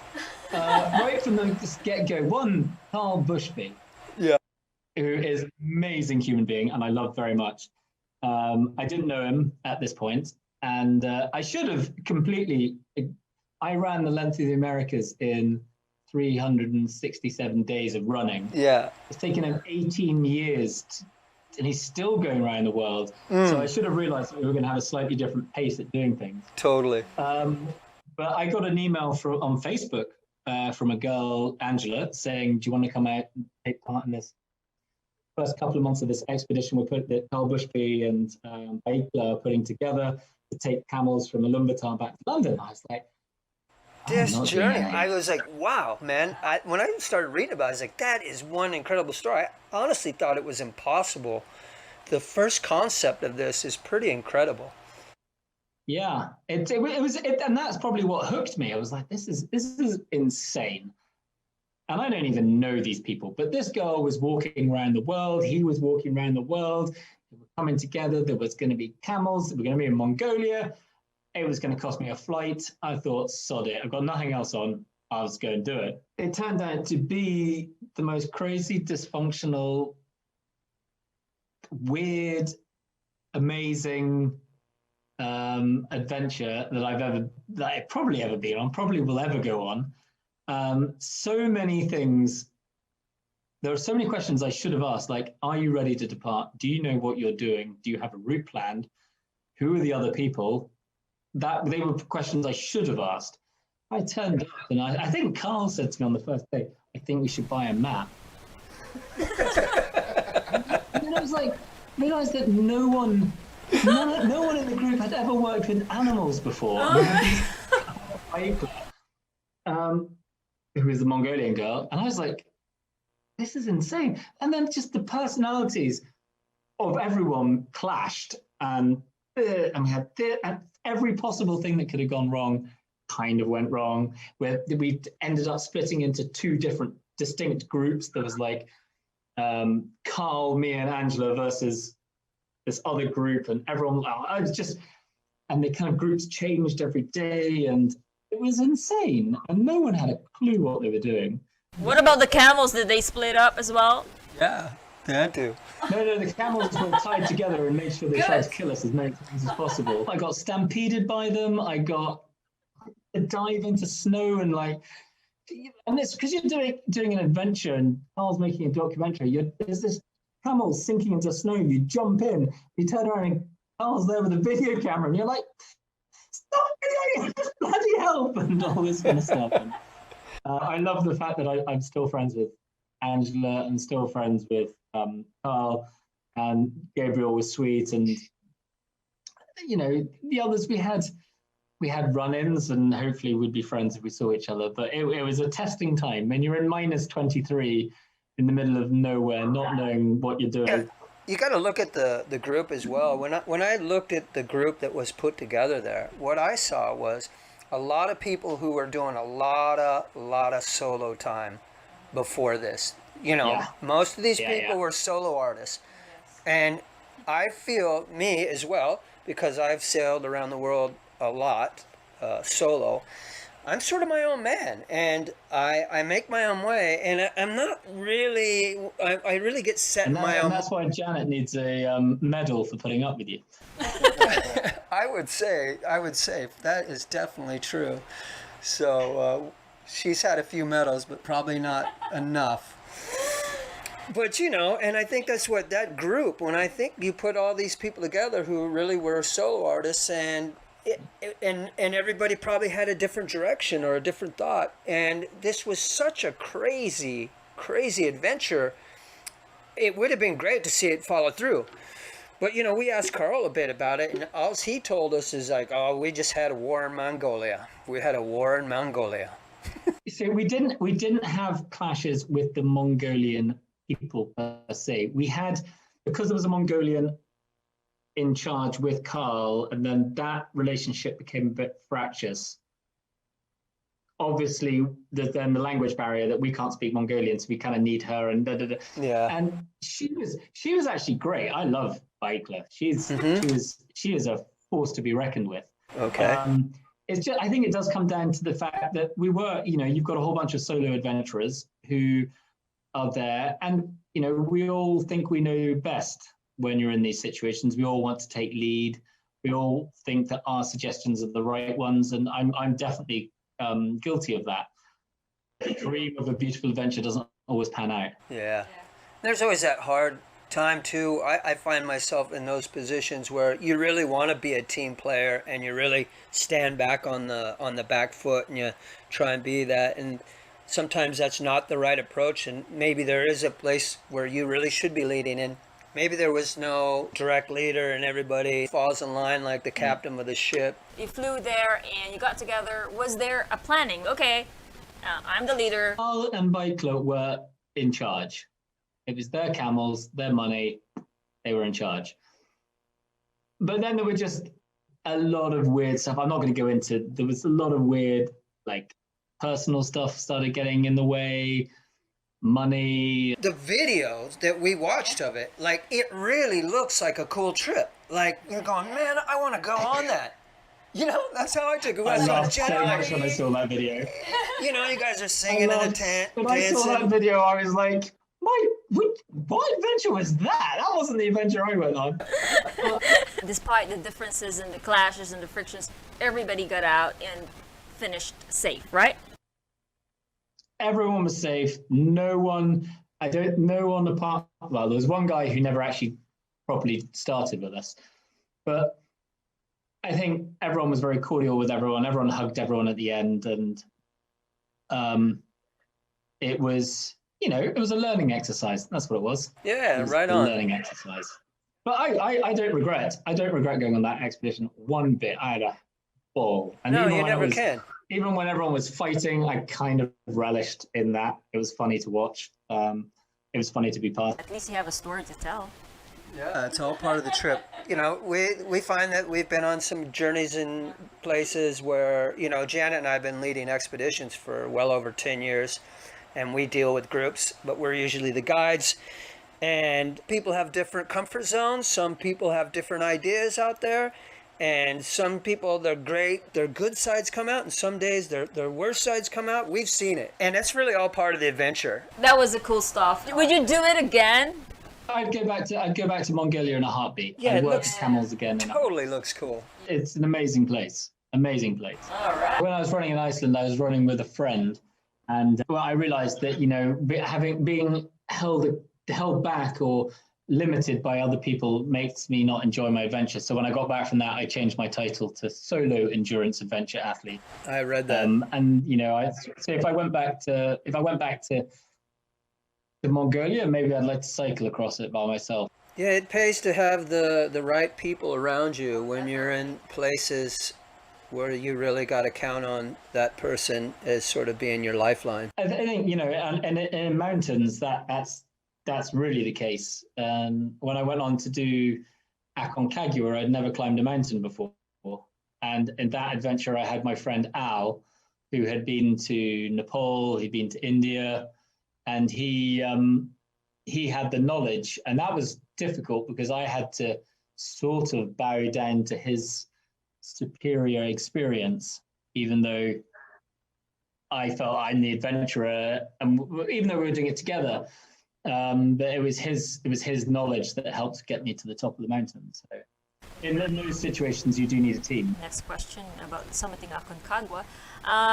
Tell us more about it, about your teammate Al, and how did you feel? How did you deal with altitude and the weather climbing the mountain for the first time? So when I got to 2019, I wanted to do a series of adventures on different continents and different types of adventure and that kind of stuff. And the first one was Aconcagua. And I'd actually met up with my friend Al the year before, and I just kind of said, how would you like to do Aconcagua? And he kind of just said yes straight away. Yeah, and let's do it. Really? Okay. Yeah. So we had this all kind of planned, and last minute we managed to decide to do it that year. And I think we decided in November to go and do it in January.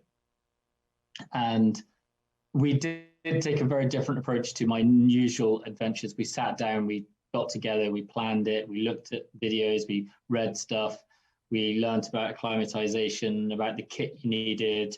We kind of plotted what we wanted to do for where we would camp each night, how much distance we'd go. And Al had climbed, I can't remember which mountains, but he'd climbed at various, I think he'd done a 6,000 meter mountain in Nepal. Okay, yeah. So he had a bit more knowledge than I did. We didn't want to have a guide. We didn't want to have porters or anything like that. We wanted to do it as much by ourselves as possible. So, you know, I think, as you'll know from all your experience on mountains and much bigger mountains, a lot of it comes down to luck sometimes when it comes to weather. And I think when you go into Aconcagua is a trekking mountain. It is very achievable. You don't need ropes or anything like that. But the success rate can still be quite low due to the wind and exposure and all that kind of stuff. And we were just, I think, very fortunate by being rigid, always putting safety first, trusting each other, always like the one who knows more, you back down to them and follow their lead, and always be there for the other person. We managed to go up the mountain, and we did all the went up and acclimatized, came down, and did the whole, like for me, 32, I think it took us 11, 12 days to go 32 kilometers total distance. It was like, but we managed to get to the top without any altitude sickness. We didn't fall out once. And we had perfect weather the whole time we were there, and like blue skies, no wind. So we were like, while we were at base camp, it was you weren't able to get through the summit, but that was fine because it wasn't our agenda. And we never freaked out. We never sped things up. When we moved it forward one day to hit a weather window. But Aconcagua is the first adventure I cried when I got to the top. Nice. It was such a feeling of achievement to get, you know, because of the opposite climbing seasons and everything. Everyone says, oh, if you get to the top of Aconcagua, you're the highest person in the world.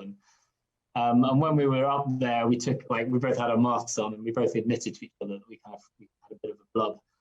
And then said, do you know what? I didn't actually think we'd make it. And neither of us had actually believed that we were ever going to get to the top. We were just both going through the motions because the other one thought we'd get there, and we both realized. But Aconcagua opened up something in me. Mountains are just, love them. Can't get enough of them. Congratulations. Yeah, so Jamie, I totally get it. And it's something about the mountains for me. When I'm in the mountains, it's the best I ever feel. I mean, the trekking days, I love the rhythm. I love that early morning up. It's cold. I like my tea in the morning. I like that hike. I have my tea at lunch. There is something that I get some sort of transitory bliss. As close as I can put it, I really, really enjoy trekking and climbing. It just sort of something that I would love to make it almost a full-time job for me, but it's not really feasible for us, especially now with COVID. And I was looking at your video, and you did it exactly the same way I would. I have been looking at that mountain for a while. Janet and I really wanted to do that a couple years ago. It just didn't pan out. But I was trying to put together a team that would join us so it could sort of help us pay the way and get us on the mountain. But our thought was to sort of do it alpine style and not use the mules, carry all of our own gear, and not use any guides. And I'm presuming that from what I saw, that's how you did it. Am I correct? We did use one mule to get our stuff to base camp. The option was there, and there were two of us, and it meant we could take a bottle of wine with us. Sure. That kind of stuff. But we went from base camp to the top. We did that all ourselves. Right We on. did the cash and carry. Yeah, it seems like a lovely place, great people. Welcome to mountaineering, brother. I would think that you have Zen days when you're running as well. Like there's something special about the endorphins we start pumping when we're running. The pain goes away. World turns into bliss. I find the same sort of thing happens to me when I'm climbing and trekking. My mind really becomes sort of meditative. I'm focusing 100%. on the here and now, right here on my footstep, not what's behind me, not what's too much far in front of me, right there. That's where I'm at.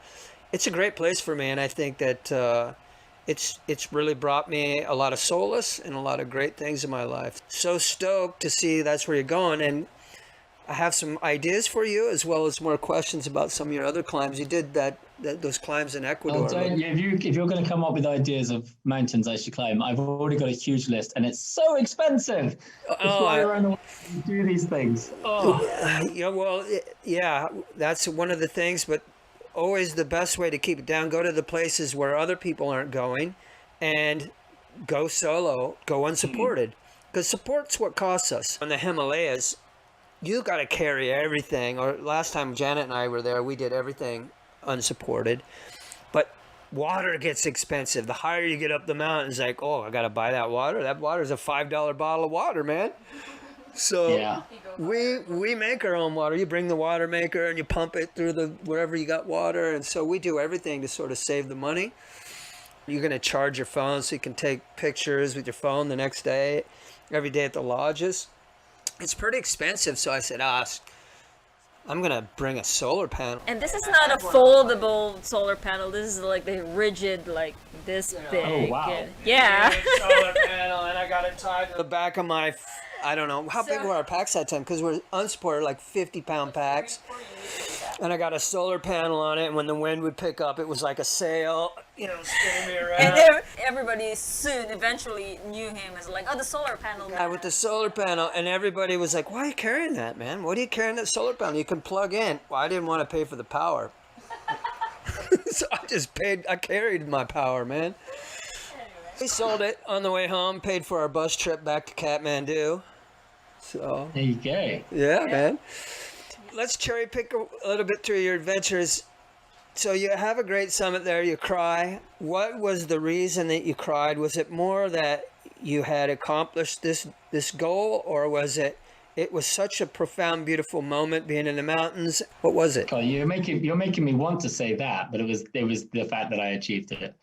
The culmination of everything to get to the peak and to do it with one of my best friends and Cool. have a Yeah. beautiful day and an awakening maybe that how beautiful it is to be in the mountains. It is. It is. Really is. Far out. I climbed the highest mountain in the United States, Whitney, the continental United States, before I really took off and met Janet years down the road, and then got into the Himalayas. But I'm really driven myself. I push myself too hard at altitude, and I had to sort of learn that new approach to slow it down. So how did that go for you? It's crazy because every mountain's different. Like when I was on Aconcagua, I didn't really have any issues with altitude at all. A couple of like headaches in the morning, but nothing. But then when I went up Cotopaxi, I was like useless at the top of that. But you have a lot less time to acclimatize by the way they do it. Yeah. Altitude is the thing that's the killer. It's a different sort of monster. You got to sort of work around it. Heights. Oh, yeah. I've had it so bad I thought I was going to die before, you know, and so it's painful. You don't want to go there. So you're afraid of heights? Yeah, so when we were going up Aconcagua, there's Serra Boneto, which is 5,000 meters coming up from base camp, and we came to the top of that, and there's a little bit of a sketchy bit, and I turned around to Al, and I was like, Al, I forgot to tell you I'm scared of heights, and he was like, seriously? Halfway up Aconcagua at 5,000 meters summit, you're telling me you're scared of heights? And I was like, yep. So there's a couple of moments I had to like probably sit down and like my legs were like shaking and yeah. Wow, that's amazing. I've been reading about Ecuador and I'm trying to compare it to the Himalayas. You're obviously getting the same sort of altitude gain, peak climbing in Ecuador as you would in the Himalayas. But I'm wondering about cost there. Have you looked at that in comparison to the Himalayas? So I haven't been to Nepal, but even just going from South America to from Argentina to Ecuador, I found there was quite a lot of differences. One being in Ecuador, you have to have a guide by law. Okay. To climb the mountains because of, I think they were having too many deaths. And then there's the cost, and it is expensive. We managed to find a cheap guide, which ended up being an absolute nightmare, and at times dangerous. So you are, but to actually do it responsibly, you need to have a good guide with a good reputation, and that costs more money. Our guide was trying to fit us in around other projects he had. So like when we went to Cayambe, which is 5-7 or something, we couldn't go up at night because of the wind. We then said, well, we'll stay and go out tomorrow night. And our guide obviously wanted to get home. So we started at 7 a.m. and climbed it in the day. And as we were going up, there's like rivers of water underneath us as we're going up through the snow. And you're like, this is just, it's beautiful, but it's dangerous. And then when we went to climb Chimborazo, the biggest peak, he told us we couldn't do this day, and we had to, and he did it. And it all turned out is because he was climbing Cotopaxi the night before. So he was going to do 24 hours on Cotopaxi, come pick us up, and then take us up Chimborazo without any sleep. And you're like, just because he's trying to fit. So there are some, and you met people in Cotopaxi who had arrived from the Galapagos Islands 2 days before, and they were at 4,800 meters. So they had to climb up. From you're like, sea level that's dangerous. Yeah. Oh my God. But the guides want to get you onto the mountain, because as soon as you're on the mountain, you're paying. They get their money. It doesn't matter if you get to the top or not. So that was quite cowboyish. The other thing, I was there with my girlfriend at the time, and it's great, but the Himalayas, I'm guessing, and Aconcagua, it is an expedition. You get your stuff together and you go on this trip to get to the summit, and there are all these moving parts that you put together, and fate will determine whether you get to the top as much as your skill or your desire. In Ecuador, you kind of get driven to the bottom of the mountain, then you climb up it during the night, and then you come back down the next morning, and that's it done. It's a little bit like, and you're doing it all at night. So it's always like kind of like picking, I've climbed Cotopaxi, I've climbed Chimborazo, I've climbed Cayambe, and it's beautiful, and it's a huge sense of achievement, but it's just so short and clinical. Yeah. I would say that the cost it took to do the 5 mountains in Ecuador was the same as Aconcagua. I would rather spend more money and do Aconcagua again than I would go back to Cotopaxi, go back to Ecuador. Yeah.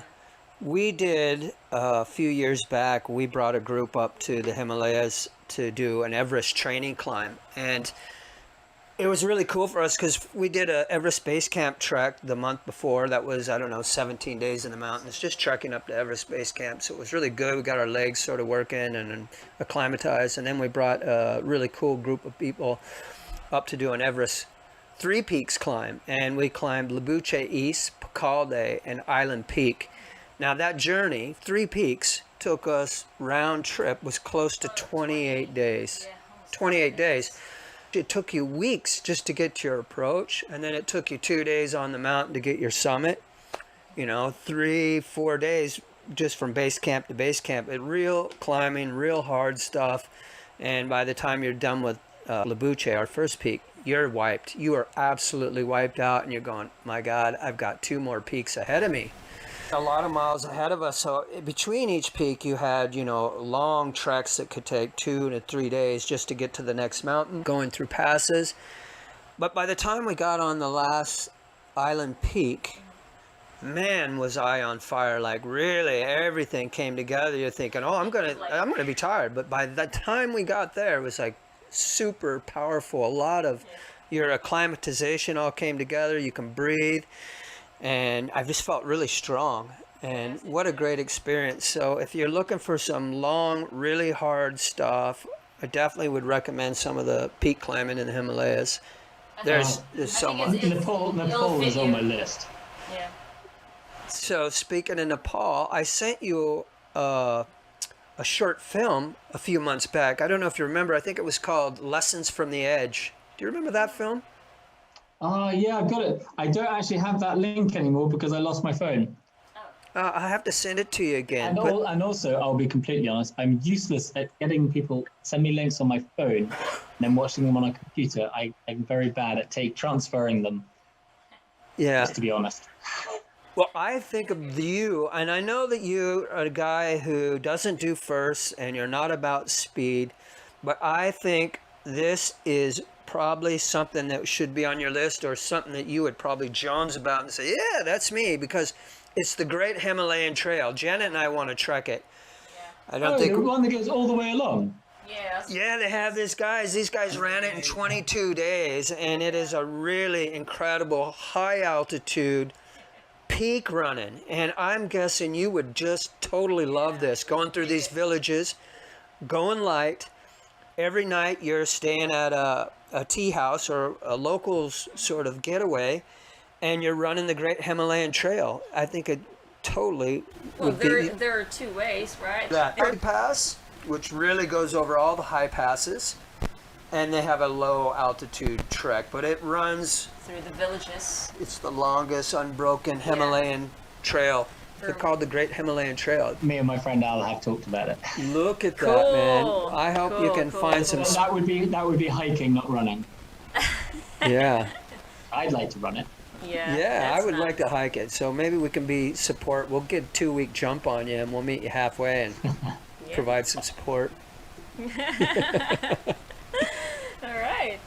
So what's going on right now, Jamie? What's keeping you busy? What's the highlights of your life right now? Yeah, do you have a job? Are you working? I'm always working. Oh, yeah. I'm always working. You're workaholic. No, so right now, obviously, I can't complain that my life has been turned upside down because I can't go on an adventure, because that seems very not taking into respect how much hardship other people are going through. So, but this year I was meant to be on an adventure. It was going to be a long adventure on the bike for a few months. I can't talk about it because we're hoping, fingers crossed, we're going to do it next year. Yeah, I remember that. So I'm working with a really cool brand, but we're kind of full under wraps at the moment. But I think the intention is we have this grand plan that we'd love to do. If we can't do it, we're just going to be very British about this, and we'll do something else. But Okay. We'll do something. We're not going to let COVID stop us. So That's good. it might be a massive, long, epic expedition across lots of countries, or it might just be a more static in one country kind of thing. But next year I am going to be doing an adventure, and it's going to be big. And I kind of feel I need it because I don't know if you get this feeling as well. The more I sit the more I'm static, the more I feel I become soft. Yeah, oh, sure. And, you know, I kind of like having a bubble bath now, and you know, I'm not the You're being shampoo, the spoiled, lotions. huh? I'm getting I'm spoiled. asking, I'm nice. asking questions like, is it the time of year to put my electric blanket on my bed? And you know, that's not really things that adventurers probably should be. Wonder if you can bring it on your next trip. Can they make those electric yeah, blankets battery operated? No, I'll just take your solar panel. Yeah, You see, you learned a lesson from Todd. that's right. Oh yeah. When I did those adventures back in 2019, I was running and cycling and climbing mountains and all that kind of stuff back to back. The idea of sleeping on the floor in a shed somewhere was like just what you did. And then after a year living the good life in the south of France, you're like, oh God, sleeping on the floor, really? And I know that as soon as I do it, I'll get back into it. But you just, when you stop doing something, it just becomes a bit more difficult to get back into it, even though the desire is there. Yeah. So just please let me go adventuring in March 2021. I hear you. You know, you're talking about getting back out on the road, running again. I think I was talking to you when we were in Dubai, and I was telling you. This one will be cycling. Yeah, yeah. Well, I remember this trip. Can I bring up what I think it is? Can we talk about it? I think that it was something. No, we can't talk about it. Okay, no, we're not I think talking you know about what I'm talking about. We're No, not we going to can't. go there. So, but I was talking to you in Dubai, and the reason I'm bringing this point up is because I tried to get back into it again. But I was talking in Dubai how I read the book Born to Run, and I was pretty amazed at the guy who was barefoot running, and I got so stoked about it that I went out and started doing some barefoot running, and you know, 3 or 4 days later, I was nearly crippled. I could hardly walk. Yeah. But recently, again, I've been, you know, just being pent up in the house. I started getting active again. They had a gym open for a while, which was MMA, and H and I were hitting the bag, doing some MMA, practicing. I was starting to train again. I was really starting to feel good. So okay, I gotta get the weight down. I gotta really sort of lean up a bit. So I started doing some runs, and the runs were really going. And I was like, "Whoo, here we go!" I go once around the block, and then a couple of days later, twice around the block. And then I took like a week. I took a week off. I got involved in something. I just didn't have time, and then I went out and did a hard run. And this was about a week ago. Something happened. My ankle. I have not been able to walk for a week, and there's something going on with my ankle, and don't know if it's just because I didn't build into it. When you take that break and then you try and get back in it, your mind is there. You're like, hey man, I can do this. It's no problem. Your mind, I can push through those things, but I tend to push myself too far, and I'm an old Razorback and getting a little bit old. To say, like I have the same, like you think I'd learn lessons from all the things I've done, but you know, I haven't been able to run recently because of an ankle injury, and then I kind of go, right, I'm going to go for a run, and then I will go and do a 10K in like kind of 40 minutes over like hill passes, like not like through the forests and off road, and then obviously the next day my ankle's buggered and I can't run for the next week, and then you're like, oh God, I know that you should go and do 1 kilometer, then 2 kilometers, then 3 kilometers. It's one of the reasons I brought it up. I was reading one of your stories, and I can't remember what trip it was on, but I believe it was one of your alpine runs, and you got involved, and you're halfway through the run, and your ankle's buggered up. And you go into the pub, I think the story is, you drank a beer, probably numbed you a little bit, got you excited, and ran out and talked to the medical doctor, and you got a few aspirin or painkiller, and then really just tore up the rest of the run when you probably shouldn't have done it. And it sounds like you injured your ankle. Yeah, I came third in that race. Yeah. My hero moment, going from not being able to walk to running 200K extra over the mountains. But that was probably that, and another ankle injury. I've done both things, is basically stopping me run at the moment. Like, it was one of my biggest kind of weak points or low points or stupid points. And with Madagascar, you know, 2 weeks before I was meant to go to Madagascar, I went for a run, put my foot down a rabbit hole, went over on my ankle. I couldn't, like, normally I can carry on running after that, but this day I had to hobble home. And then I knew I had my flights and I had everything packed, and I was told everyone was doing this thing. And I should have pulled out at that point, but pride got me all the way to Madagascar, all the way up to the beginning of the run. And then I went for a run and I couldn't even run without a backpack on. It was just pride that pushed me. Yeah, I and know. it's about learning that it's all right to be injured and it's all right to pull out.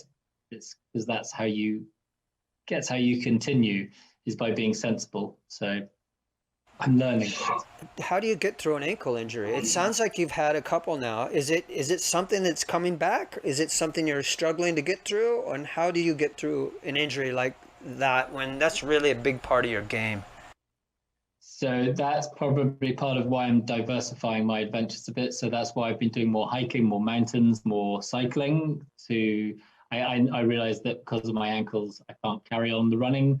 And I don't think it's nothing to do with running the Americas. I think it's more to do with trail running and going over my ankles. I went to see a osteopath or something. I can't remember what they're named, which one it was, but he said that the tendons are now just so weak that my ankles just go over. So I think at this point, it sounds bizarre, but I just carry on. I've been told to just carry on. And one day it'll probably snap and then they'll operate on it and then it'll be good again because the tendons will all be tightened. But it's not really something you can elect to go and get tightened. So I'm not going to let it stop me. But yeah, next year I will focus on, at the moment, I've got to tell myself that running is a pleasure and just to do a short run, and that cycling is where I'm putting my effort. Okay. Trekking. So You're still moving. You're still moving. Still moving and still seeing amazing places and doing amazing, like I went to the Ordesa National Park in Spain the other day. And it blew my mind away that was like an hour and a half away from my house. And it was one of the most spectacular hikes I've ever been on. So, every time anything limits us, they can always find beauty closer to home. And I'm finding that with COVID, just going for walks. I'm allowed to go a kilometer from my house and I love my local area now. And what used to be distance is now looking for bird life and animals and learning about deer and things like that. So as long as you just have to look for that satisfaction in a different place, depending on what your environment allows you or your body allows you to do. Did you do a climb recently in the Pyrenees? Yeah, so I because of COVID and not being able to do adventures in foreign countries, I started doing a vlog about going and doing adventures closer to home in preparation for my big adventure next year. Now we're on lockdown. I'm trying to work out what my next vlog's going to be like. This is me walking around my village, or it's kind of frustrating. But the Pyrenees are one of my favorite things. Wow, man, it looked gorgeous. And you just did a drive from your apartment, I presume, and it's a day drive. You're in the mountains and you're having a good time trekking. Is it really that close for you? It's an hour and a half to the trailhead, and that was great. My neighbor actually has done a lot of hiking. He showed me the walk, and everyone was like, you don't need crampons. And then suddenly you're up there. And there's parts of it where I was like hip deep in snow, no crampons. Everyone else is up there with like Scarpa Phantom boots and crampons and ice axes. How did you end up there? Before the interview started, we thought you were in the UK. And I said, he's been in the Pyrenees recently. And then we find out you're in France. So how did you make the move? What brought you there? Various things. So I was living with a girlfriend in London, broke up, and rather than finding a new house, I realized I had a camper van, so I just decided to live in that. So I lived in a camper van for a year, just traveling around, and then I realized that I was getting a bit frustrated doing so many different types of adventuring, never knowing where my kit was. Was it in the storage unit at my friend's house, my parents' house, whatever? So I decided it was time to probably buy a place. And I looked at buying a place in the UK and was like, can't really do that because I can't afford anything. And then my parents lived down in the south of France. And, down here I can be 40 minutes from my parents' house. Wow. An hour and a bit to the mountains. Toulouse airport takes me anywhere I want to go in the world. I managed to buy a massive house for not very much money in like the least populated part of France. Cool. Food's amazing. The wine is delicious. It's just, I don't know how I ended up here, but I absolutely love it. Sounds like you're getting soft. Not soft. We're just giving you taking the For mickey. the future. Yeah. The pampering yourself for the big event coming up. But it is nice having a base. And actually, part of the reason I got this place was in case I got injured and couldn't do adventures, that I'd have somewhere to live that was going to be cheap, and I wasn't going to have to pay rent and all that kind of stuff. I didn't realize that time was going to be COVID. So, I'm glad I was living here rather than a camper van during COVID. Yeah, it sounds like you're really set up. You're in a good place to. It's sort of a good stepping stone out to the mountains, out to anywhere in the world, really, and not a bad place to be locked down, eh? Yeah, and tomorrow night our restaurant's doing fish and chips, so very excited about that. Takeaway. We're pretty lucky as well. You know, we started this project here. I want to give some props to Eco Floating Homes here in the Philippines. They built us a really nice floating home studio. And, you know, right behind us, the curtain, you pull that back, you're looking out the front door. We're on the water looking across some of the most beautiful ocean real estate in the world, really, Coron, Palawan. And we're out of town and we're totally stocked up with everything we need. So it's not so bad for us. Not like we're complaining. It's really our lifestyle. We're not really busy bees in town. Some of the freedoms I think that they've taken from us are, it's a bit extreme. Like you say, you can go out and go for walks. We have a mountain here called Mount Tapias, and it's 702 steps. Yes. And it's one of those places that I go like every day. Look, it's up steps, but it's a beautiful view. Yeah. And just walk it off and go up a mountain and, you know, get a little bit of a sweat. They put a fence on the thing. Yeah. You're restricted to go there because of COVID. And I think this is, okay, that's a little too extreme, you know? I mean, people need to get out. They need to exercise and they need to get sun. But they sort of, they're going pretty hard here for us. How is the mask situation there? Are you required to wear a mask whenever you go out? You have to wear a mask if you're in a shop. Yeah. Okay. Or on public transport, or on an aeroplane, or anything like that. And I think now you're meant to carry your attestation, your piece of paper, and a mask at all times. You can get fined if you don't have to. Okay. How's your French? You know, Not French as good? good as it should be. You're getting along. You're getting by. I can get by. I can get by. Sign language. Yeah. I'm not going to be arguing any political debates. But, I can order some food and try. I'm getting better. That's Yeah, good. But it's very difficult because normally you learn by interacting with people, and now because of COVID, we're not allowed to interact with people. So you end up, there's a few British people here, and they're the kind of people I end up speaking to. So, yeah, my French is going backwards, I think. Yeah, it's a hard one. I traveled around the world and I learned a few languages. I kind of can get into Indonesia, Spanish, but I don't know. I spent quite some time in the Marquesas, French Polynesia, and I just, you know, the French always gave me a hard time. Hey, why don't you speak the French? You know, I don't know. I couldn't pick it up. It's hard for me. Yeah, no.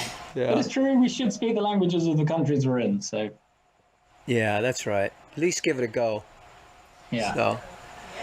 So hey, Jamie, we're really hoping we catch up with you. We're going to try and make it over to Dubai, the Travelers Fest next year in 2021. We've been talking to some of that group, and it's sort of a big plan. We like the group of people we met, and I think that was really a cool thing. I think we need more gatherings like that around the world. So we're hoping we can catch up with you there if you're... No.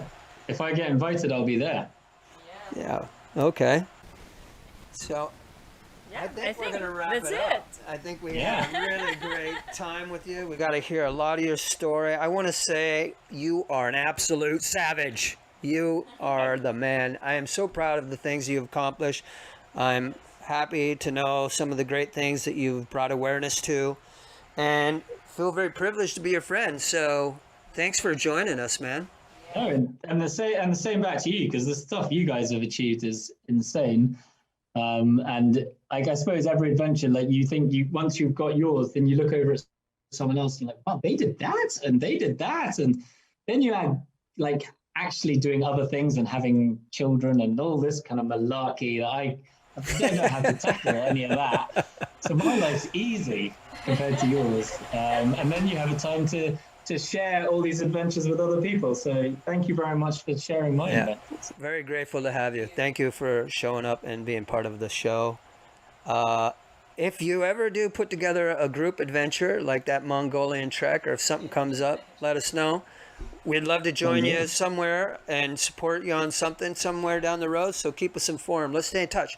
Also, one last thing before we go. I'm curious about this book you've been talking about writing. It sounds like you've got a lot of energy here, and there's a lot of struggle. Janet and I have been talking about writing a book for years. Is there a story behind the story? Do you have a particular theme? Is it about all your adventures? Is it a book for everyone? It is basically trying to be an honest account of my my run from Vancouver to Buenos Aires. I've written all but 3 countries, and I've done probably about 100,000 words so far. I've had to cut it. I did have 168,000 words. I've managed to get it down to about 100. I've got about another 30 to write, and then I got to cut it down to 80. So it's about cutting it down, but I've got a couple of friends helping me with that. Apparently my writing, it can be a bit flippant when I go, and then I ran 70 kilometers and I started peeing blood, and then the next day I did this, and they're like, wait up, you did what the day before? Like, yeah, I've got to get, actually realizing that what I achieved and I see as pretty normal, some people may not see as normal. You might need explanation.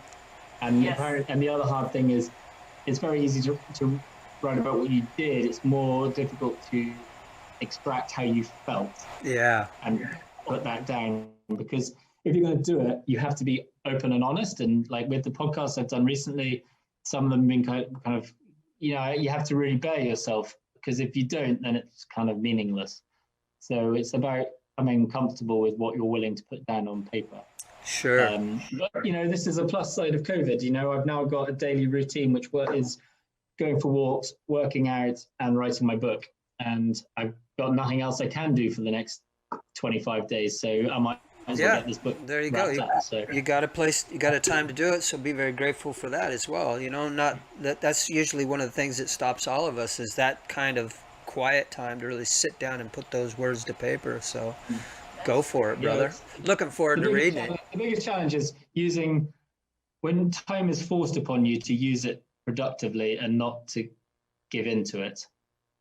Like, it's quite easy just to open a bottle of wine in the evening, watch TV, and then feel groggy the next day and feel unmotivated. It's about keeping that focus, and then just every day, basically taking the mentality from your adventures and trying to bring it to mundane life. Yeah, that's what you do. Good job. So excellent. I hope you do write a book, though. I'd love to read that. No, yeah, we're going to do it one day. So, hey, mate, keep us posted on all the adventures ahead. Let's stay in touch in the next few weeks. We'll keep you posted on what's going on with us.